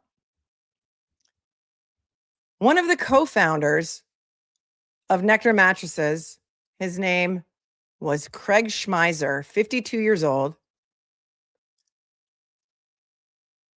separated from his wife, lives in a massive New York City townhouse, and he died in November. CRAIG SCHMEIZER. CRAIG SCHMEIZER had a live-in house manager because, when you have a 6,500 square foot townhouse in Manhattan, you need a house manager, right? And a lawsuit was recently filed against the house manager. Her name is Hilarie Page because she won't move out. You know how rich people are. They have everything held in trust, right? So the 6,600 square foot townhouse, which we're going to look at because you know that my corn is Zillow, is owned by a trust. The trust is now held by Schmeizer's estranged wife, who I think lives in California now. I'm not quite sure, but they were not divorced.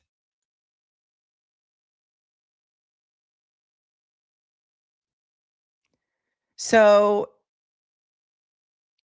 the estranged wife tried to get access to the townhouse because it's underinsured. They need insurance people to go in there. They need papers of Schmeizer's that they need to get access to, documents. His children want some things from the home. And this house manager, Hilarie Page, won't let them come in the house. So the estranged wife had to file a lawsuit to essentially to try and get her out of the home. So that's how the story starts.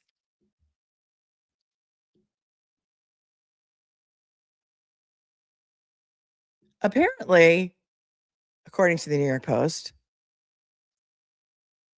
Hilarie Page had originally been brought in to manage the townhouse while Schmeizer traveled frequently for business.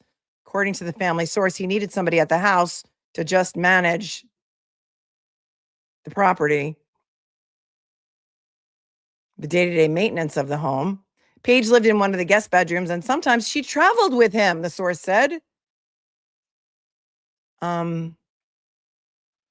Okay. First thing we're going to do before we get to there, let's take a look at the townhouse. Here's what they're fighting about. And maybe we can understand why Hilarie Page does not want to get out of the townhouse. But this is Zillow. And this is my corn. Here we go. It's a 5-bedroom, 6-bath, 6,650 square foot New York City townhome on 111 East 81st Street off Park Avenue. This is very, very rich area, as you can see. Then I fell into this rabbit hole, okay? Check out this painting in this living room or sitting room or whatever this is. It's Hillary Clinton as Marilyn Monroe, okay? I had to Google image search this painting to find out who the artist is. And of course I found it because that was the next rabbit hole that I fell into. It's an artist whose name is Sarah, and she has a whole series of Hillary and me paintings. Wild, right? Okay. So this is the sitting room and or living room, or one of them. Look at the beautiful fireplaces, beautiful molding.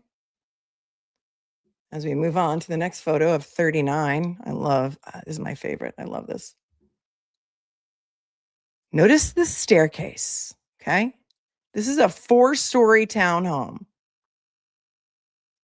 A 4-story townhome. Look at this beautiful staircase. It's pretty long. This is like my New York City dream home with different artwork. Look at this peacock blue, I don't know, study, fireplace, beautiful, gorgeous. Oh, this is the same room that we looked at before, the sitting room or living room, because you can see the Hillary painting in the mirror.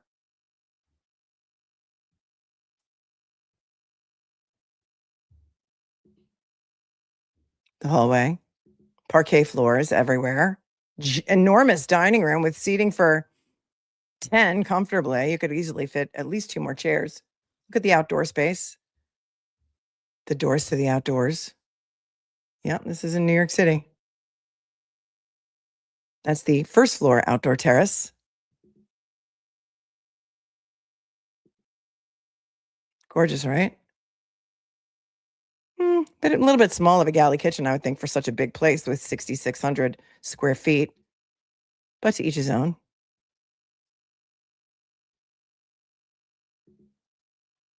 Beautiful bathrooms. A lot of peacock blue throughout the house, right? Roughing it. No wonder the house manager doesn't want to leave. It's an interesting, very small room. Guest bedroom. Maybe that's the maid's room. Maybe that's where she slept. And here it is from the outside. Beautiful townhome. And from the back, great natural light, right? And here's the floor plan. And look at this floor plan. 1, 2, 3, 4, 5 stories, plus a roof deck, plus outdoor backyard space. I mean, this in Manhattan? Are you kidding me? There's a temperature-controlled wine cellar in the basement that the estranged wife says she needs to get access to. There's a gym down there and a kitchenette in the basement. There's an elevator. First floor is where the formal dining room is, with access to the garden. Kitchen, foyer. Third floor, TV library room. With a fridge and an ice machine on every floor, because, you know, you shouldn't have to go more than 1 floor to get ice. A living room, 18 by 22 feet. Fourth floor is the primary bedroom. Walk-in closet, dressing room, another bedroom with a walk-in closet. Ceilings are 11 feet, 12 feet. On the 5th floor, you have 1, 2, 3 more bedrooms, laundry room, walk-in closets, elevator, storage, and then a roof terrace. And the Zestimate on this is, I think, 13 million. Let's see if we go back to the listing. The Zestimate is 13 million.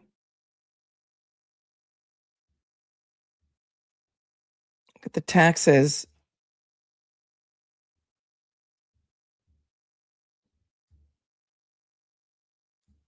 I mean, stunning, right? They bought it in 2022 for $13.25 million.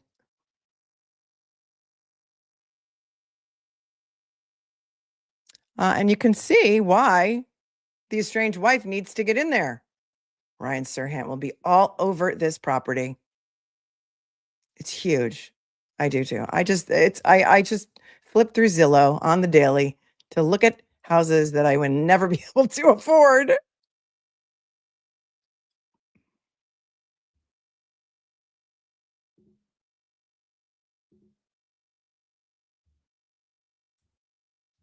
And here's the original story. So the original story came out on February 23rd. And I always go to the New York Post for the comments because you have to.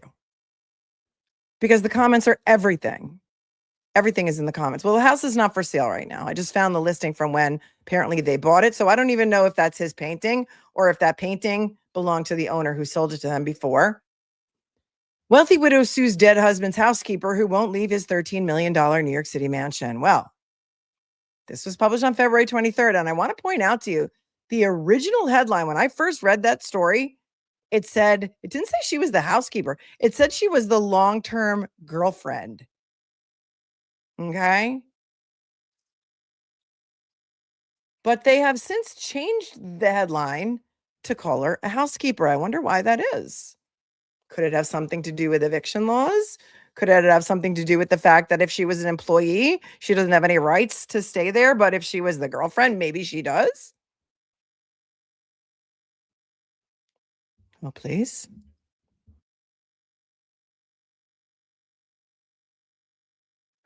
And now she's a squatter. A $13 million Upper East Side townhouse boasts all the luxe trappings any New Yorker would covet except for one. A squatter situation has pitted a recently deceased executive's estranged wife against his housekeeper, the latter of whom allegedly refuses to leave the 5-bedroom property.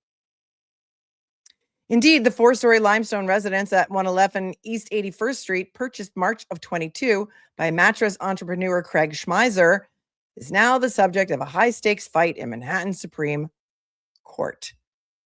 Curbed first reported. Curbed is like the real estate magazine.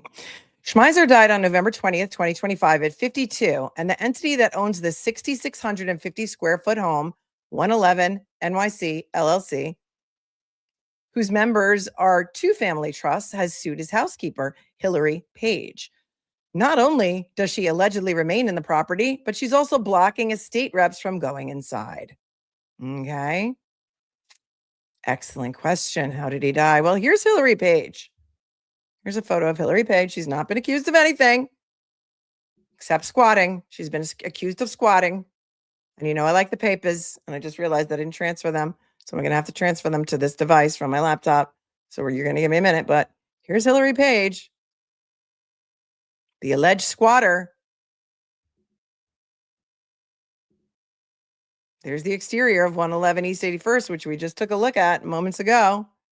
After SCHMEIZER's death, his estranged wife, pictured, and trustee Sarah Shalev filed suit claiming that a woman who had been living in the home with him is refusing to leave or hand over the keys. There's CRAIG SCHMEIZER and Sarah Shalev in happier days. And this is a very old picture of CRAIG SCHMEIZER. This must be like his college graduation photo, because the other photos of him that I'm going to show you look nothing like this. I don't know where they got this photo.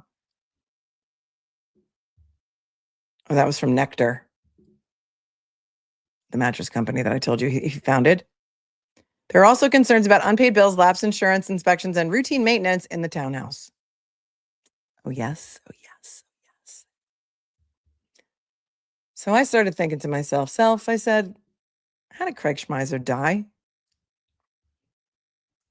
How did CRAIG SCHMEIZER die? I can't find an obituary for him. There isn't one. It doesn't exist. Sarah Shalev, 45, SCHMEIZER's estranged wife, who appears to be a neurologist, is trustee of the 2 trusts that control the LLC, identified in court papers as the personal representative under his will. Page, who did not return the post request for comment, moved into the townhouse at some point following the couple's separation. Shalev also did not return the post requests for comment. According to the complaint obtained by the Post, Page was a licensee occupying space in the building with the permission of Schmeizer, but the said license of Page to occupy space in the building was terminated by virtue of the death of Schmeizer. So they're trying to get her out of the house, but she doesn't want to go. In November, not long after Schmeizer passed away, Shalev called Page and the conversation didn't go well, according to an affidavit.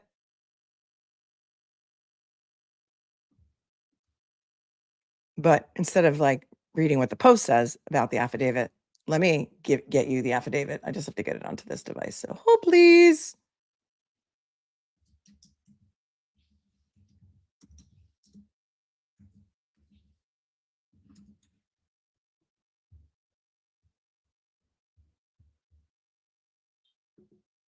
Yeah, I'm not going to let this one go either.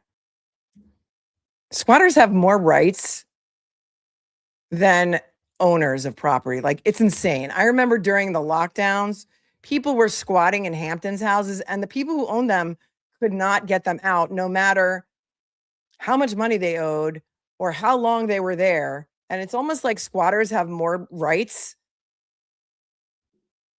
than homeowners. And that's insane. And it shouldn't be that way. It shouldn't be so hard to try and get somebody out of your house.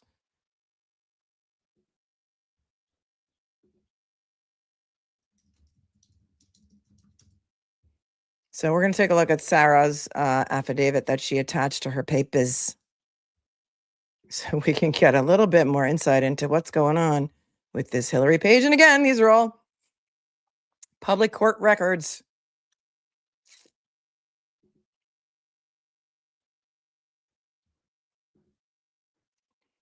And here we go into the rabbit hole, as we do.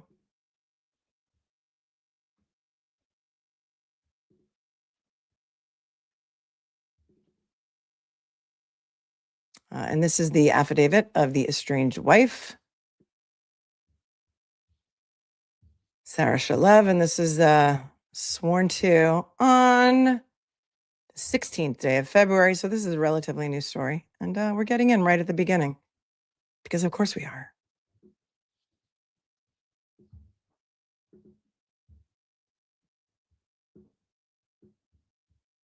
I gotta find my own screen. Where did I go? Missing.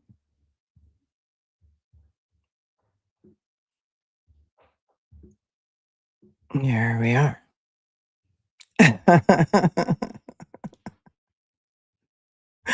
All right, here we go.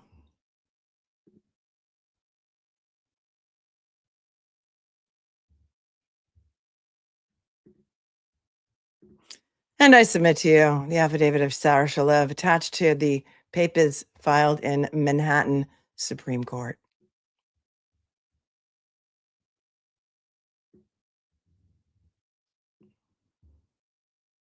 And we'll just read the pertinent portions because it's going to give us a little bit more insight into what's been going on with Ms.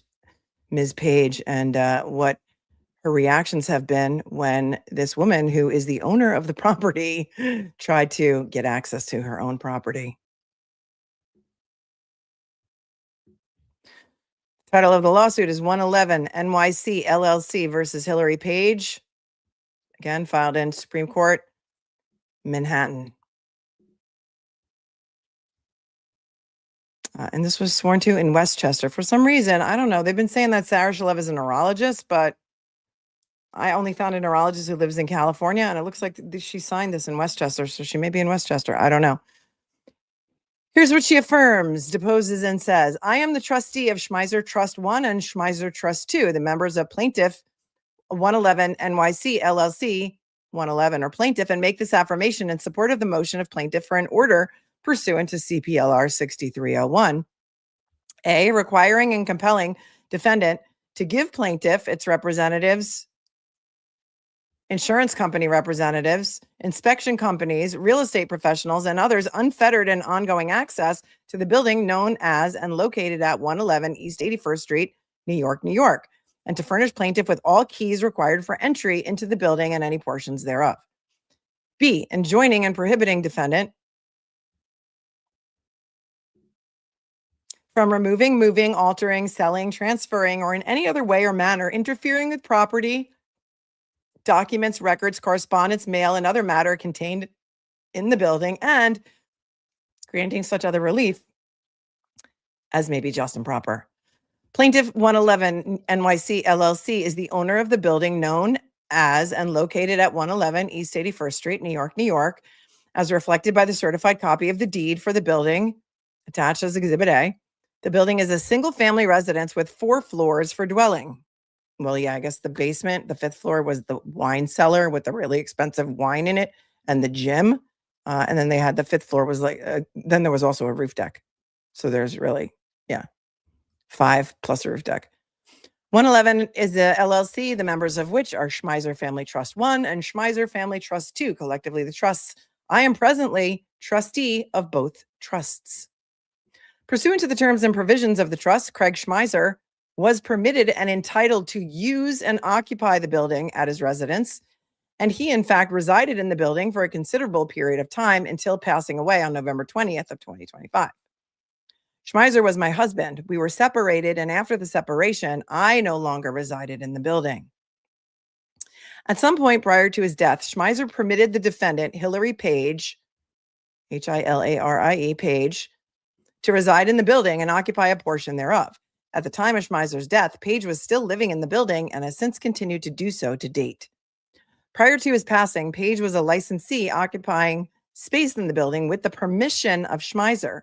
Such license to occupy space in the building was terminated by virtue of the death of Schmeizer, and therefore Page has no right to occupy space in the building.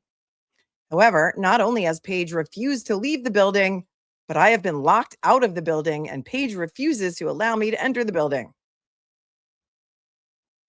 As the trustee of both members of 111, I am responsible for the operation, maintenance, and control of the building, and have an absolute right to enter the building and to use and occupy the use and occupancy thereof. In addition, I am the personal representative nominated under the last will and testament of CRAIG SCHMEIZER, and I, as such, am responsible for the assets of the estate. Footnote 1 says, at the time of the execution of the will, Schmeizer was a resident of Florida, and the will was made and executed in that state. The term personal representative in Florida is the equivalent to executor in New York. So she's still the executor of his estate, and she manages the trusts that own the building.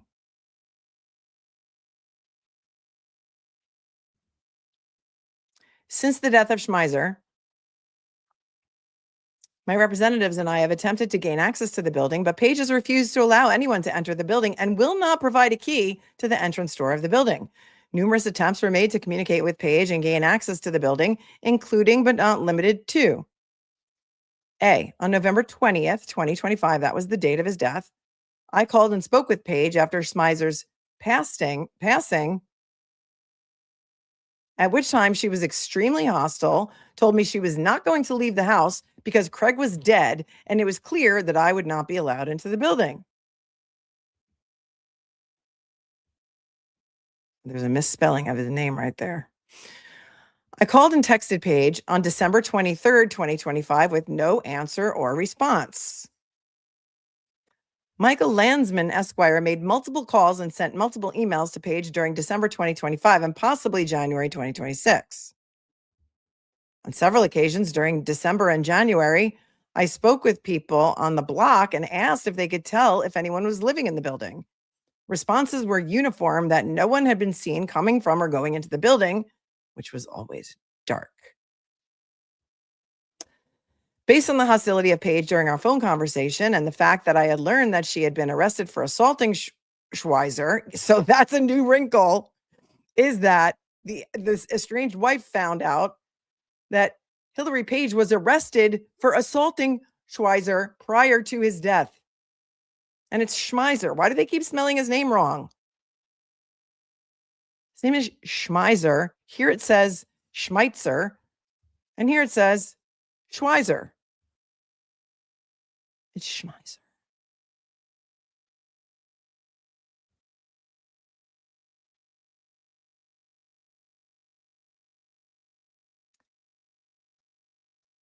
I was afraid to ring the doorbell of the building by myself. Therefore, on December 22nd and December 23rd, I went to the 19th police precinct and requested that police officer accompany me to the building to see if entry could be gained in order to inspect the condition of the house, collect Schmeizer's mail, and get his keys.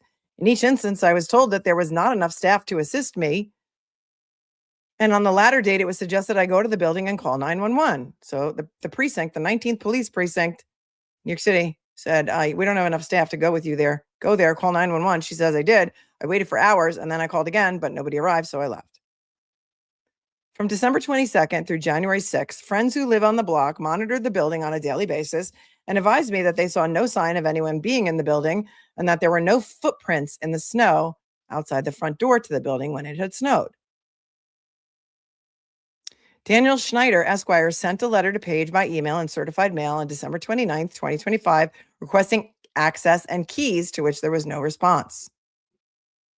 Most recently, based on the failure of Page to respond to any of the requests, demands, and or notices sent or delivered to her, the fact that the building had been dark and unlit for a number of months, snow was covering the sidewalk in front of the building, and absence of footprints in the snow outside the door for an extended period of time, the statement of the person in charge of an adjacent building that no one had been seen entering or exiting the building for an extended period of time, etc. On February 5th, 2025, at approximately 4 p.m., my legal representative, Michael Landsman, Esquire, and I attempted to gain access to the building. We rang the doorbell many times, pounded on the door, and even threw snowballs at windows to get the attention of anybody who might be inside. When no one responded by about 4:40 p.m., it was assumed that the building had been abandoned and a locksmith gained entry, whereupon Page ran toward the door, screaming that we could not enter the house. Page and Mr. Landsman called the police, who told my representative and me that Page was a squatter and that we had to leave. Okay, so they called the police. She and her attorney, the police told them, Page is a squatter and you got to leave. At this point, I have no way of entering the building, and immediate access to the building is essential for the following. The building is presently significantly underinsured due to the insurance company being deprived of access for an inspection, which is a condition of the issuance of the policy. Financial records and other essential information concerning Schmeizer and his affairs currently under the control of Page must be obtained and secured. Search for any new will or updated estate planning documents. Search for documents in use thereof for accessing, obtaining, or using decedent's assets and credit, as well as to ascertain if previously used for such purpose before or after Schmeizer's death, right? So they're thinking maybe this woman stole his identity, opened up credit under his name. Who knows? Mail delivered to the building for Schmeizer and 111 must be obtained, reviewed, and dealt with as necessary. Footnote 2. Among other things, it has been learned that utility bills have not been paid for an extended period of time. It can also be assumed that there are numerous bills, notices, etc., which must be dealt with. There's so many typos in this affidavit, I can't even believe it. Furthermore, such mail may reveal both assets and liabilities of decedent presently unknown. Valuable property of Schmeizer, as well as property belonging to members of his family, must be inventoried, photographed for insurance and/or estate purposes, and secured in a vault or otherwise. The wine cellar containing a large amount of valuable wine must be inventoried, and the cellar requires a certification check and test of climate controls. Artwork must be inventoried for estate and insurance purposes and must receive proper care. Until December 2024, the building was managed and maintained by a house manager and handyman. Well, this is interesting because the lawsuit says until December 2024. But now the Post is claiming she was the house manager and she's still living there. Was she the girlfriend? Was she the house manager? The story keeps changing. That's why you got to go to the New York Post for the comments. It is not known to what extent the building currently requires maintenance and repairs. It must be inspected and necessary work must be performed. Locate and secure decedent's passport to avoid potential identity theft or fraud.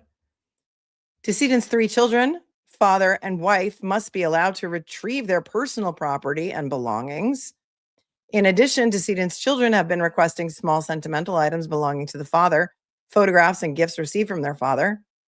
Building maintenance is required for pest control, periodic termite inspection, landscaping, and general care of backyard, care to outdoor kitchens, house cleaning, appliances, fire alarms, carbon monoxide detectors, mandatory elevator inspection. I mean, when you need a mandatory elevator inspection, you're richer than you need to be.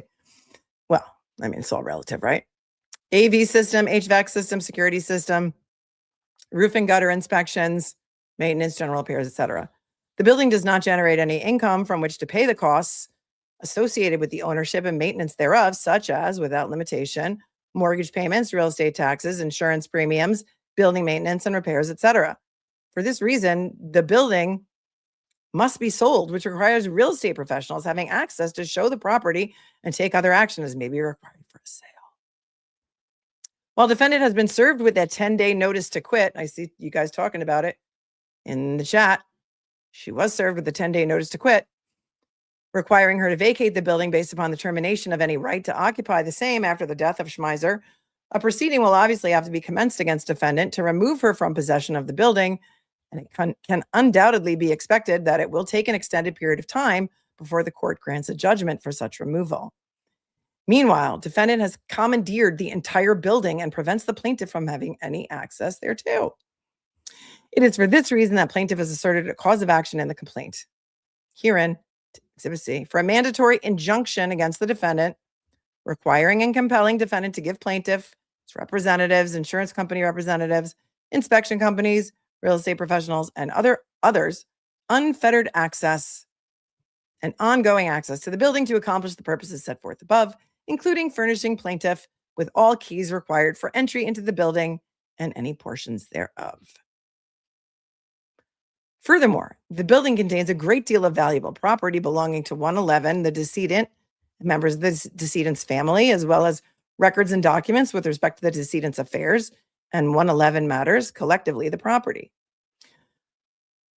For this reason, plaintiff also seeks herein a prohibitory injunction against defendant, enjoining and prohibiting defendant from removing, moving, altering, selling, transferring, or in any other way or manner interfering with the property.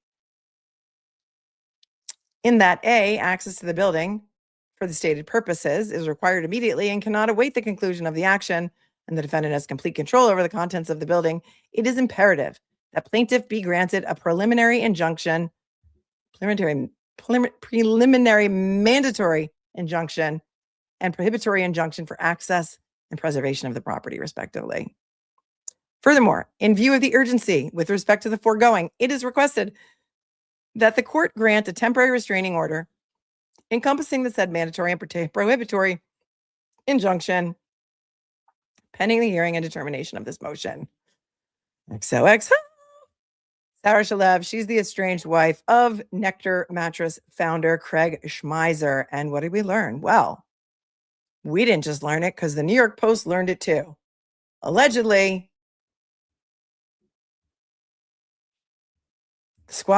the alleged squatter,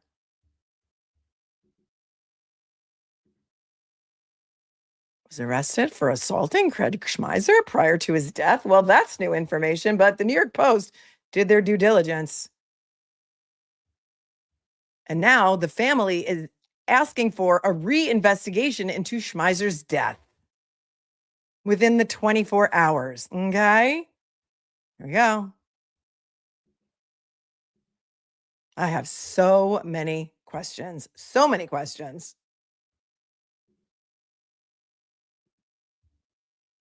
Here it is. New York City squatters case takes dark turn as mattress exec's family demands police reopen the probe into his death.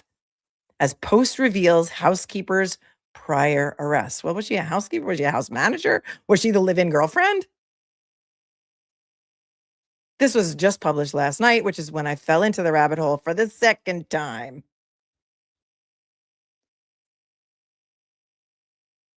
Family members of the late mattress entrepreneur CRAIG SCHMEIZER are calling for police to reopen the investigation into his 2025 death after newly surfaced records revealed that his live-in housekeeper, Hilarie Page, had been arrested for an unrelated assault just weeks before he died of blunt force trauma to the head.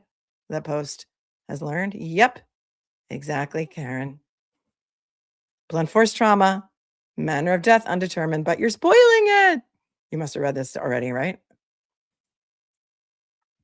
The news comes on the heels of an unusual lawsuit recently filed in Manhattan Supreme Court. I mean, it's not that unusual. They're trying to get a squatter out of their house. The entity that owns the 6,650 square foot property alleges Page remains in the home with no right and that she's blocking estate reps from entering in part for Schmeizer's estranged wife and trustee, 45-year-old Sarah Shalev, to retrieve family heirlooms. The suit aims to remove Page from the home and seeks $49,000 per month in use and occupancy. Page did not respond to requests for comment. A message seeking comment from Shalev was not returned. Well, here's a mugshot of Hilarie Page. It looks like a mugshot. Yes, this is the September mugshot tied to an arrest for assault against late mattress entrepreneur CRAIG SCHMEIZER weeks before his death. Okay, we're getting somewhere. Oh, no, it's okay, Karen. I'm just joking. I mean that you fell into the rabbit hole probably at the same time I did. Well, I have so many questions. Is this woman his house manager or his girlfriend? Is she an employee or a girlfriend? Is she a tenant? Is she paying rent? Doesn't seem that way. And if she was an employee, why didn't he just fire her? Well, we're going to get to that, Ms. B, because I had the same question.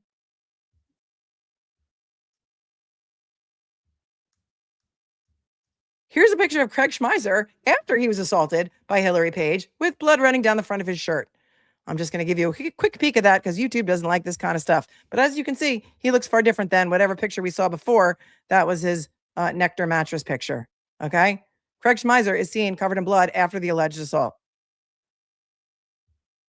SCHMEIZER, 52, was found unresponsive in November inside his 4-story limestone mansion at 111 East 81st Street, a stately residence just off Park Avenue, featuring carved marble fireplaces, soaring ceilings, formal entertaining rooms, and a landscaped garden level. An autopsy by the OCME determined that his cause of death was, quote, subdural hemorrhage due to blunt force trauma of the head, with chronic alcohol use listed as a contributing factor. Well, I would love to know who the medical examiner spoke to. Who identified his body? Why is there no obituary?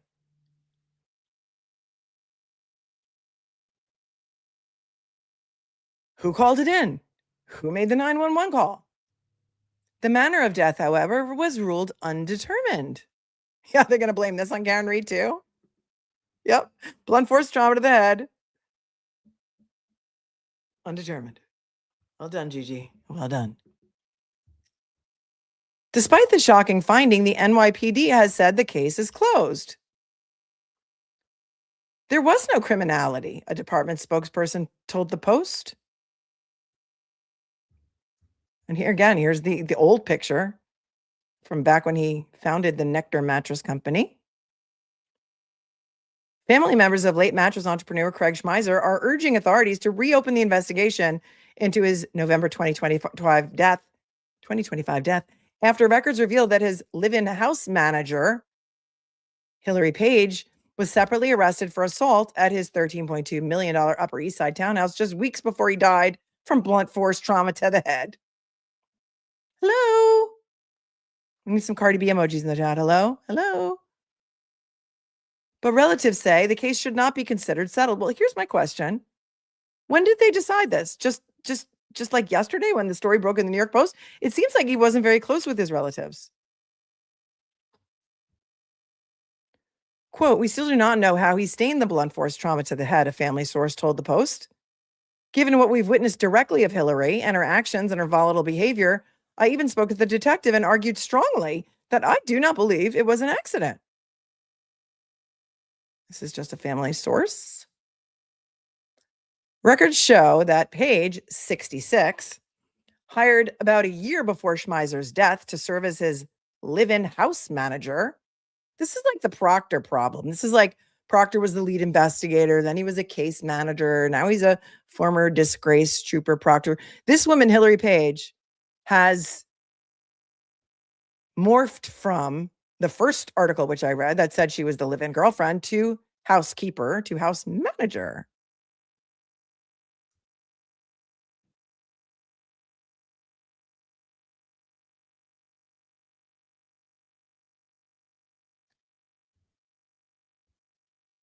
Page, 66 years old, was arrested on September 27th, 2025 on assault and harassment related charges stemming from an incident at the East 81st Street residence.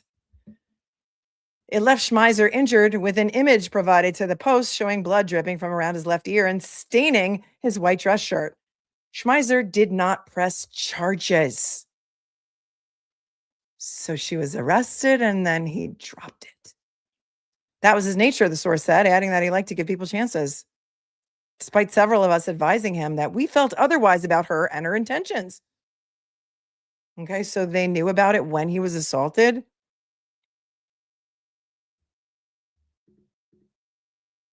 I have questions. I have questions about whether or not she was really the girlfriend and they're trying to now paint her as an employee, because maybe as an employee, she wouldn't have the right to remain in the home.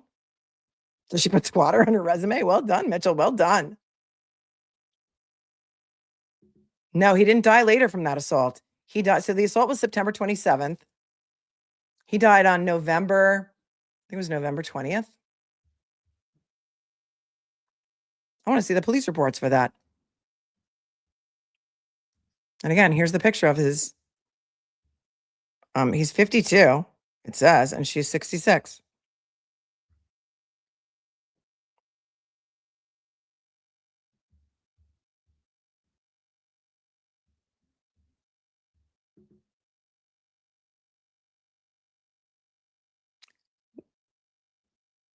They still don't know how he got the blunt force trauma to the head that caused his death.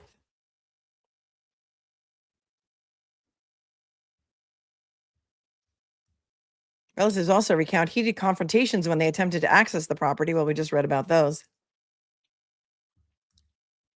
And again, here's another picture of the living room with that creepy Hilarie picture. Why does he look eerily happy with those wounds? Right. And who was he taking that picture?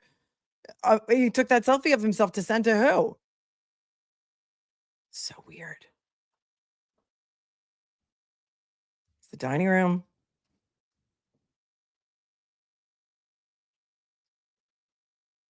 Page had originally been brought in to manage the townhouse while Schmeizer traveled frequently for business.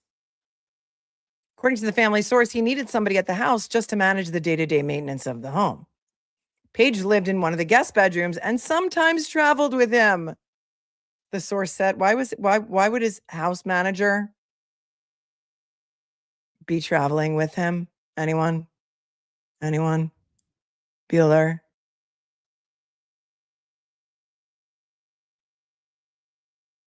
But tensions inside the home allegedly escalated over time. According to the family source, Schmeizer had previously told relatives that Page struck him during arguments. Page struck him during arguments. He told his relatives that she was abusive. Quote, I do know that she's been used to use. No, I do. Wait, back to one. I do know that she's been used. Back to one again. I do know that she's been known to use objects in the house before, such as a fireplace stoker, to hit him. A bottle, the source said. He told me. Those claims have not been independently verified, and no criminal charges related to those specific allegations were publicly confirmed. Family members also described confrontations when they attempted to access the home after Schmeizer's death. The locks have been changed a few times, the source said, but as a squatter, apparently, according to New York City, she is still allowed to obtain a key, even when those locks have been changed. According to court filings tied to the Manhattan Supreme Court lawsuit, Shalev described Page as extremely hostile and said she blocked the estate from entering the home to inventory artwork and jewelry and a sizable wine collection. There she is again. Different photo from the mugshot.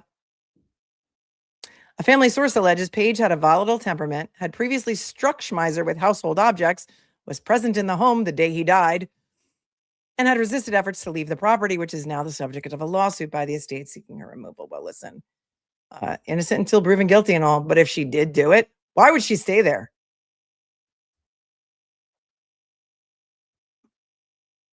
I Live for Now says I'm envisioning that movie Misery. Yeah, that's what I was thinking too. It's wild, right? Again, they talk about them ringing the doorbell many times, throwing snowballs at the windows. That once they got in with the locksmith, that Paige ran toward the door screaming. I just imagine like a banshee, crazy lady running toward the. Maybe she's not crazy. Maybe he crazy. The family source said Schmeizer had been trying to remove Page from the home in the weeks before his death. Oh, well, there's your motive. I wouldn't want to leave that townhome either. She's drinking up all the wine in the basement. Moon Age says, and vampire, mom in the shoe says she's giving vampire vibes. Zimmy says she feels safe. Please don't do anything. He actually said to me that he was working on a bunch of things, including the ongoing divorce and trying to remove this crazy lady. He referred to her as from his home, the source said, this crazy lady. According to the family source, Schmeizer had previously confronted Page about leaving. He said, I want you out of my house. She said, I'm not going anywhere. You can't get rid of me. The source also described what they characterized as aggressive behavior. She has a very aggressive personality and she has a very short temper, the source said. Craig is not a conflict person, so he didn't really want to get into an argument with her because especially she's living under the same roof with him and that would just carry on into a screaming match for hours. I'm sorry, what? If she truly was an employee, how about you just fire her? You get her out. You call the police if you have to escort her out, and you change the locks. He wasn't a conflict person. He didn't want to get in a conflict with her. And there would be an hours-long screaming match. And the family knew all of this because now all of a sudden, the family sources are now coming out of the woodwork when this hits the New York Post. Because if the family had been on the police or the detectives since his death, don't you think this investigation would probably still be open? Scott, I don't know if you're here, if you went to get some pizza. Sounds like his family wasn't really around. And it was just like, oh, they closed the case. Like nobody's around. Nobody's hounding us, right? It sounds like an abuse situation, people are saying. You're rich, hire security to keep this woman out, right? Karen says most dangerous time is when you leave. Women can be the violent ones too. Absolutely.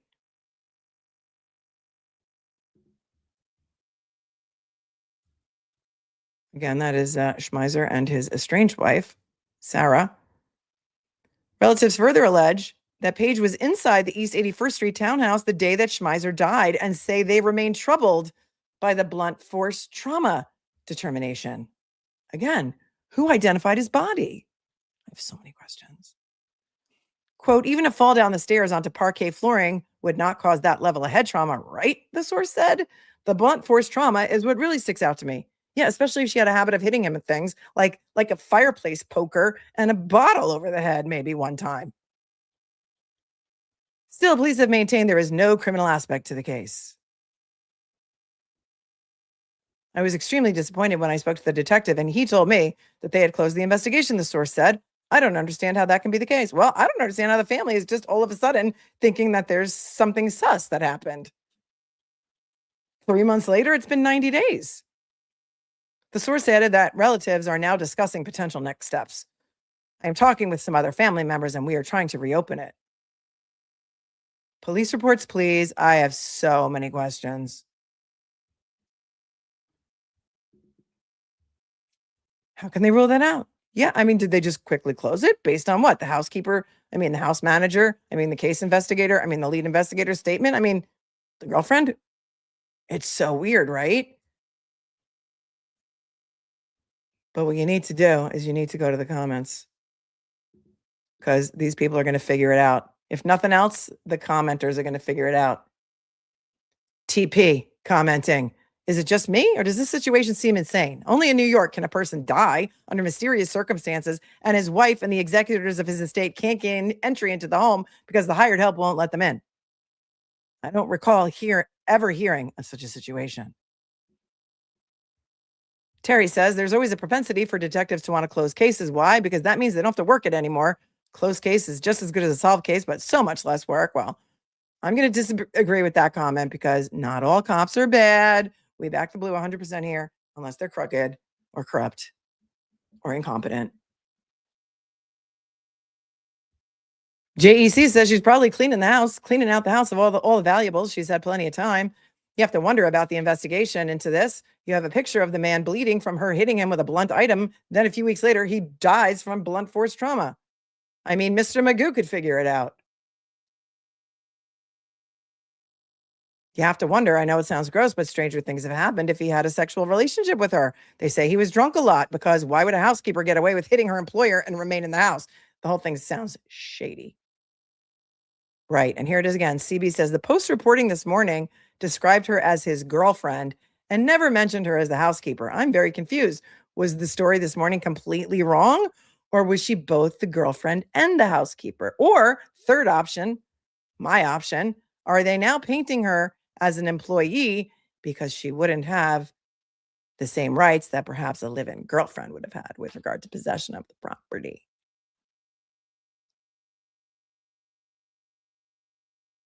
Wait, what? Tell the truth. Oh, here's the rabbit hole. You guys are going to fall into it. For what it's worth, I saw a comment, I can't find now, on Facebook from someone who lives in New York warning people about a lady named Hilarie Page that was violent and aggressive when they hired her as their babysitter. I went back to try and find it because I wondered if the family would want to get in touch and see if it's the same woman. And that goes to character, etc. Not many searches come up with the same name either. I tried to. Couldn't find anything. And then again, another commenter, well, this story changed considerably from yesterday's. Yesterday, it was his live-in girlfriend with no mention of how he died. And James said, yes, I thought I missed something. I only scanned the article, but the writer seems sure the now housekeeper was his girlfriend. Yep. The plot does indeed thicken, though. Strange story. Kasha was also confused. Yesterday, Hilarie Page was his long-term girlfriend. Today, she's his live-in housekeeper, or both. I mean,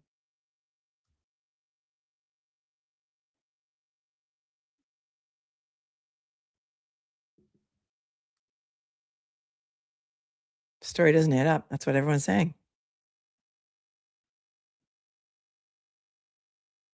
Somebody wrote, nice house. No wonder she won't leave. You know what she should have done is put the house under her name. And as soon as she found out of his passing, she should have put the house up for sale quickly. There's not a lot more on this. Jack says, so a woman who is known to assault the dead guy who ends up dead of blunt force trauma is not considered a suspect. Case closed. Get this murderous nut job out of there. Squatters' rights are one of the dumbest ideas that have survived into modern times. Yes. O'Reilly said, is that painting of Hillary Clinton as Marilyn Monroe one of those family heirlooms they're desperately trying to gain entry for? Because now I'm completely traumatized. I think that was the listing before they bought the house, but I can't be sure. I have so many questions. So many questions.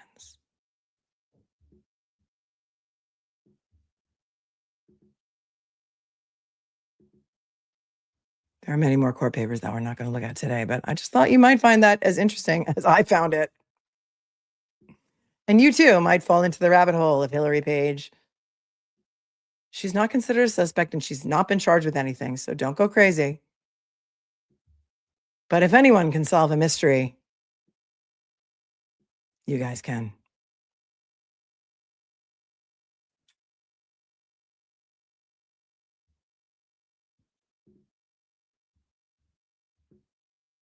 And I had to do a deep dive into the, as such, the painting on the wall.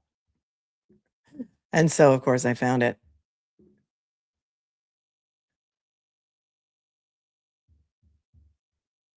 They want to make me pay to join this thing, but I will just show you this Huffington Post article from, when is this even from? I didn't even know the Huffington Post was still around. This is from 2017.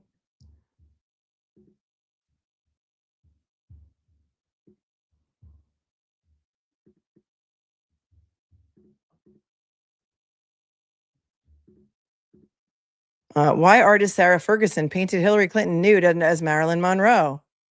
How much? I wonder how much that painting cost. There it is. Her name is Sarah Ferguson, but I think she's since changed it because when I went to look at her for her current work, she calls herself Sarah something else.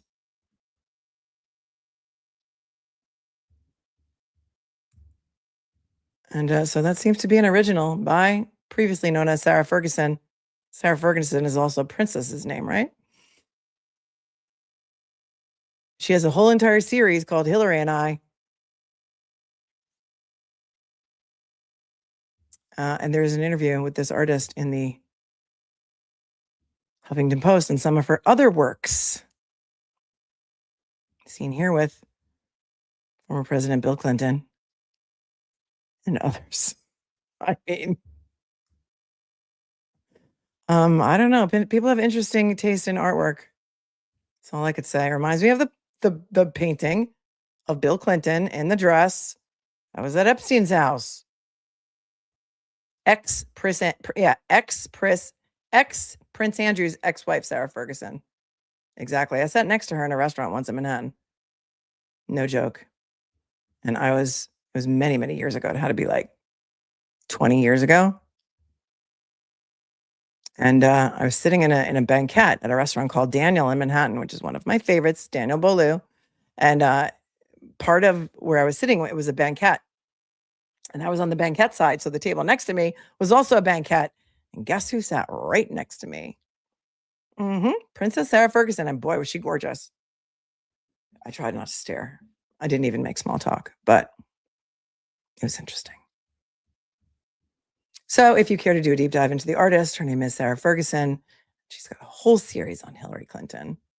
I'm just curious about what that painting sold for, because of course I had to look at the deed to the house and the people who owned that townhome before it was sold to Schmeizer and his estranged wife was owned by a founder of a bourbon company. I think he was recently inducted into something like the Kentucky Bourbon Hall of Fame or something. And so I think it was probably his. So there's that. Yes, the dead mattress guy and the girlfriend's case. But they're saying she's the house manager. I know. I read about it in the Post. I fell into the rabbit hole late last night. I was up for a very long time. I even started investigating the people who used to own that townhome because I needed to know who would buy that painting. I needed to know.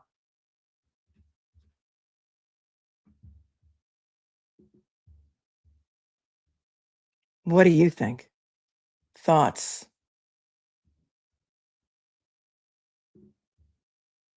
Questions, comments, concerns? I think it's a different artist. I think the artist who painted Bill Clinton in the dress is a different artist than this one, I believe. But Michael wants to know if the picture of Bill and Hillary as Marilyn and Bill in the dress comes as a set, asking for a friend.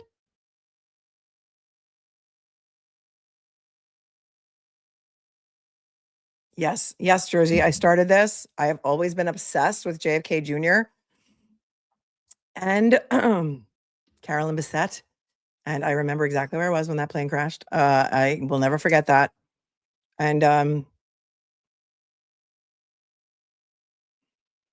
I started watching it. I'm not past episode 1, though. Is it good? Recommend? Should we all watch it and then talk about it? So many questions. I have so many questions. Fergie was a duchess, not a princess. Thank you. I'm not up on my royal chain of command or org chart. She was the Duchess of what? Windsor? Still beautiful. It's on Hulu, I believe. Is it on Hulu? The story of JFK Jr. and Carolyn Bessette. I think it's on Hulu. The Duchess of York. Thank you.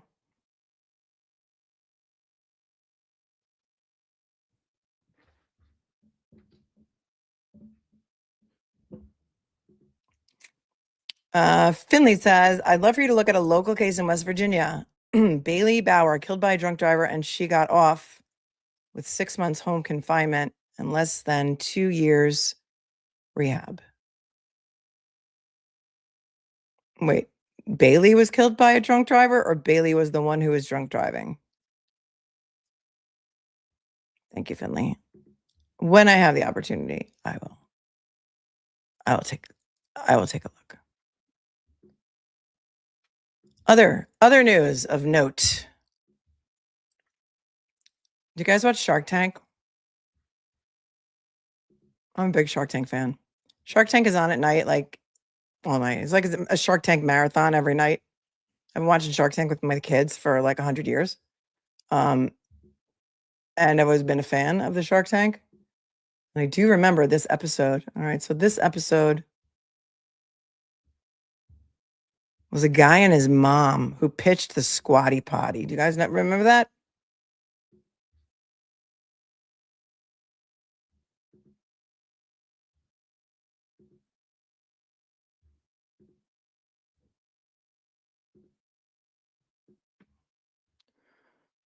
This guy and his mom pitched the Squatty Potty years ago. And it was a thing that you put in front of your potty. And it's supposed to help you, poop properly. And it was him and his mom. It's a little creepy. But what I tell you now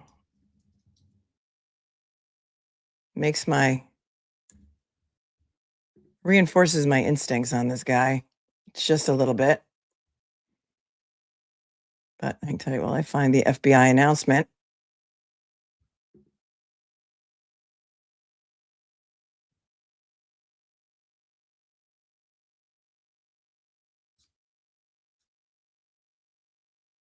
Millionaire Squatty Potty creator arrested in Utah for buying CSAM and tons of it. Not just a little bit, a ton.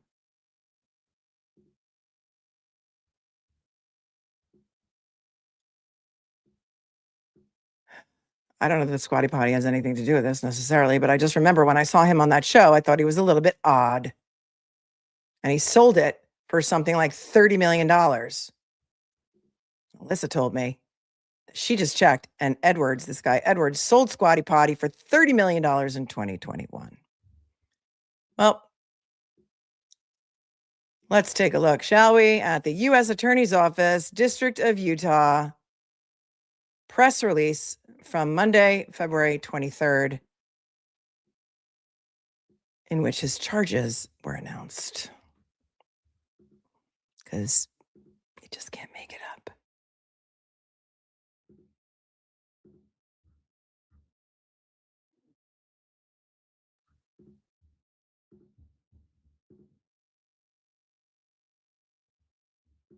Here it is. Alleged Utah child predator and creator of the Squatty Potty was indicted after allegedly receiving CSAM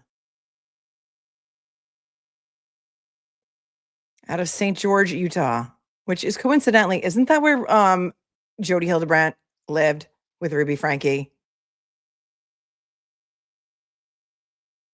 An indictment was unsealed today in the District of Utah following the arrest of a Southern Utah entrepreneur and original co-founder and creator of the Squatty Potty after he was charged with receiving CSAM, sexually explicit images of a child. Robert Edwards, 50, of Ivins, Utah, was indicted by a federal grand jury on February 10th of 2026. He was arrested on February 12th, 2026 in Washington County, Utah.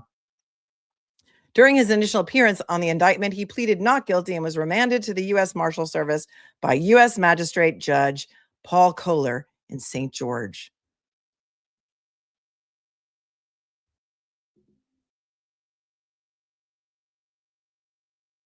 According to the allegations in court documents, beginning in March of 2021. Okay, so wait, Alyssa said that's when he sold Squatty Potty in 2021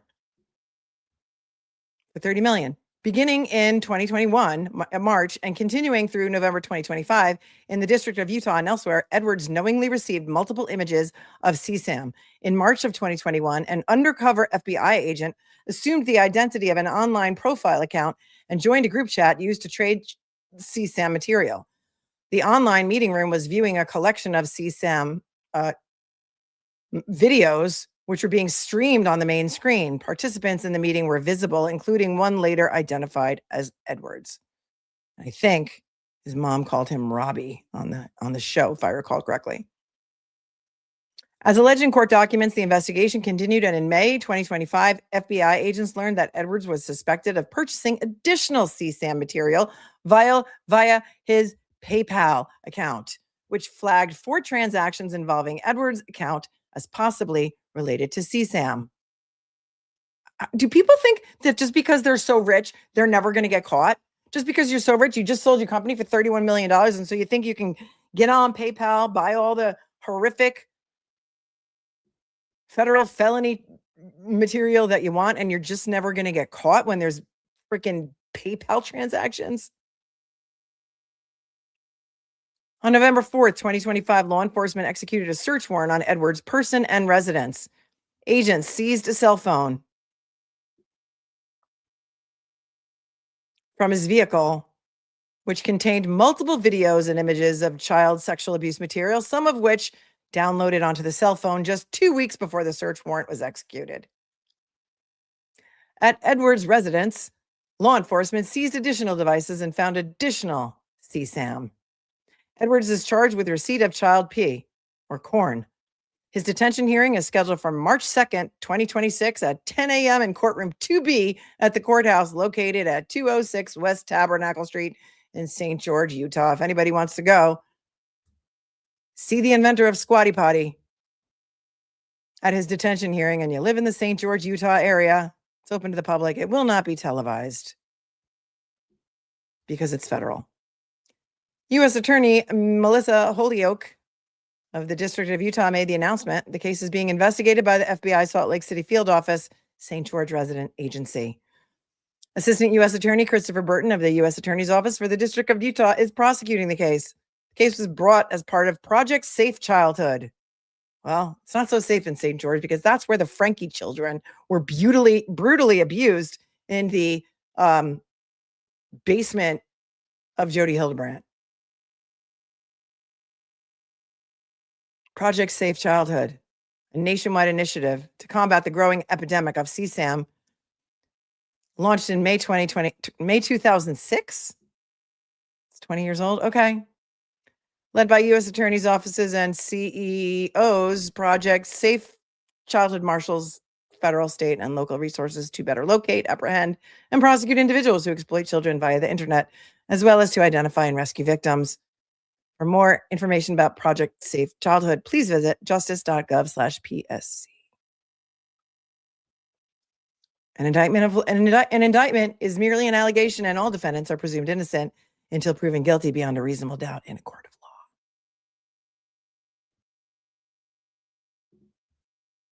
So there's that.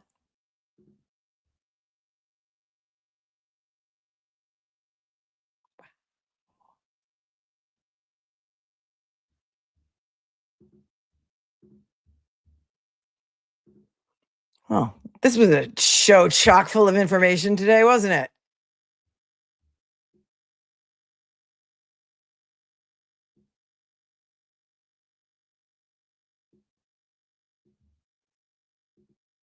There's something else that I wanted to show you. What was it?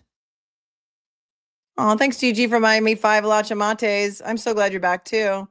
You're amazing. Thank you, Elaine, for your very generous 100.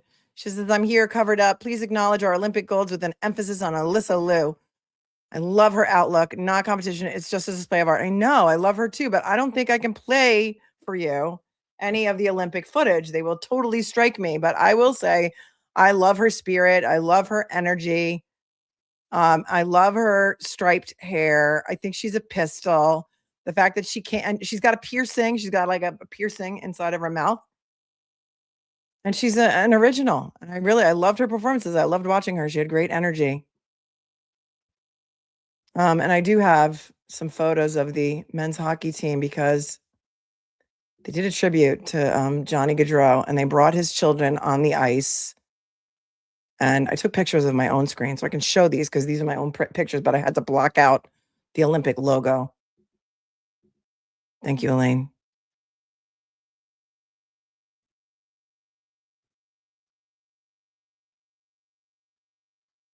Oh, please.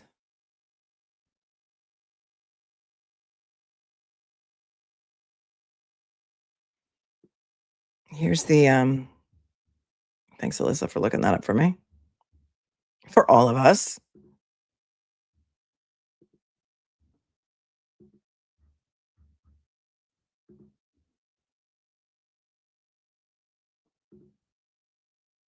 This was just heartbreaking. The men's USA Olympic hockey team winning the gold medal, skating around with Johnny Gaudreau's, Johnny Hockey's jersey, and bringing his 2 older children out on the ice. Ah, so sad. Were you bawling? I know. So awesome, but also so tragic. I've covered the story before, but in case you don't know about what happened to Johnny Gaudreau and his brother, Matthew Gaudreau, also a hockey player. The brothers were killed by an alleged drunk driver on the evening. They were riding bicycles on the evening of their sister's wedding in New Jersey. So tragic. And that guy, Sean Higgins, had a hearing yesterday, which is something else I want to cover with you. Oh, there's a motion for a new trial. We'll cover that in a separate show. And I want to go over the Sean Higgins, Johnny Gaudreau, and Maddie Gaudreau court hearing that happened yesterday. They're making a motion to throw the indictment out, saying he wasn't really as drunk as they say, and so those charges should be thrown out because they did a whole blood or a plasma evaluation. And according to their expert, the defense expert, he only blew really a 0.07, so they should drop the charges, but we'll see what happens there. He's been in custody ever since their deaths. This guy, Sean Higgins. And that was a very bittersweet moment. Both of their wives were pregnant when they died. Both of them were pregnant. So sad.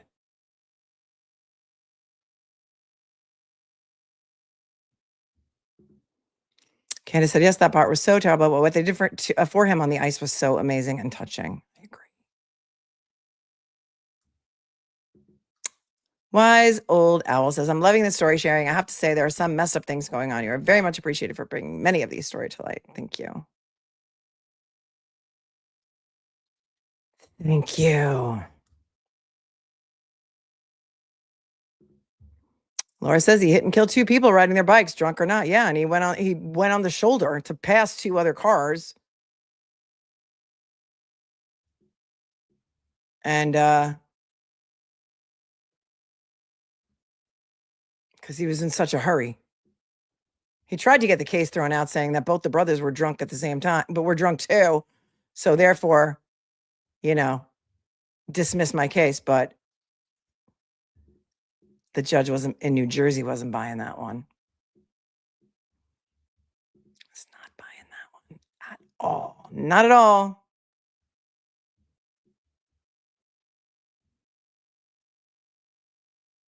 It's nice. We have a nice intimate crowd in here today. Everyone and their mother is watching the Corey Richards trial, so I guess we're the only ones who don't care about it. Spoiler alert, she's guilty. I mean, those are just my initial thoughts.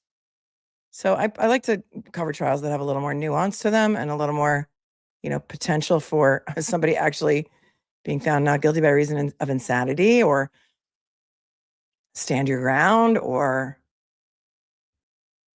self-defense, or maybe they just didn't do it. Maybe John O'Keefe was not hit by a car. It's still reckless driving, right? But it wouldn't be murder. That's their argument, right, Christy? They were killed by an alleged drunk driver. It was August 29th of 2024. I remember covering that right when it happened. So sad. Robin doesn't care about Corey Richards at all. I know, I feel the same. But that's just me and you and 1,500 of your closest friends. Finley says Bailey Bauer was killed by a 19-year-old that was drunk and high on rugs. The parents didn't get any justice. It's sickening. I mean, these are stories that happen every single day. That's why it's so important to shine a light on them. And every state's laws differ. And so the punishments are going to differ, you know? It's terrible. Who is Corey Richards anyway? She poisoned her husband. Caroline says Dale Warner is also guilty. I guess we're going to have to find out what trial is interesting enough to cover next, because after Edric Faust, it hurts my soul to have watched something like that. It really does. It hurts my soul. All right. If you didn't watch the Edric Faust trial, go back and watch it now while everyone else is watching Corey Richards. All right. Let's pick an empowerment card for now, because I have some things I need to do. Make sure you hit the like button. Make sure you hit the subscribe button. Make sure all your notifications are set, because people aren't getting notifications and people are finding out that they're unsubscribed. And we can't have that. We can't have it. So let's pull an empowerment card to end the stream. And thanks, moderators, for keeping it classy. The trolls are out early and fierce.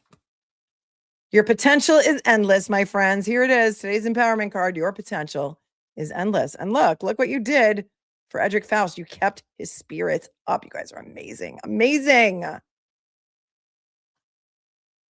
Get the word out. Share the streams out. Let people know about it. I know the motion for the new trial is out. I can't go over it right now because I have some things to do. I'll pull it for a later stream, but you're not going to know about it unless you have your notifications set. And you have to have all notifications set. And I found out that even though so many people have notifications set, you don't have all notifications set. And that's why you don't get them. And you also have to have them enabled on your phone so that you can get them on your phone, so that you actually get them.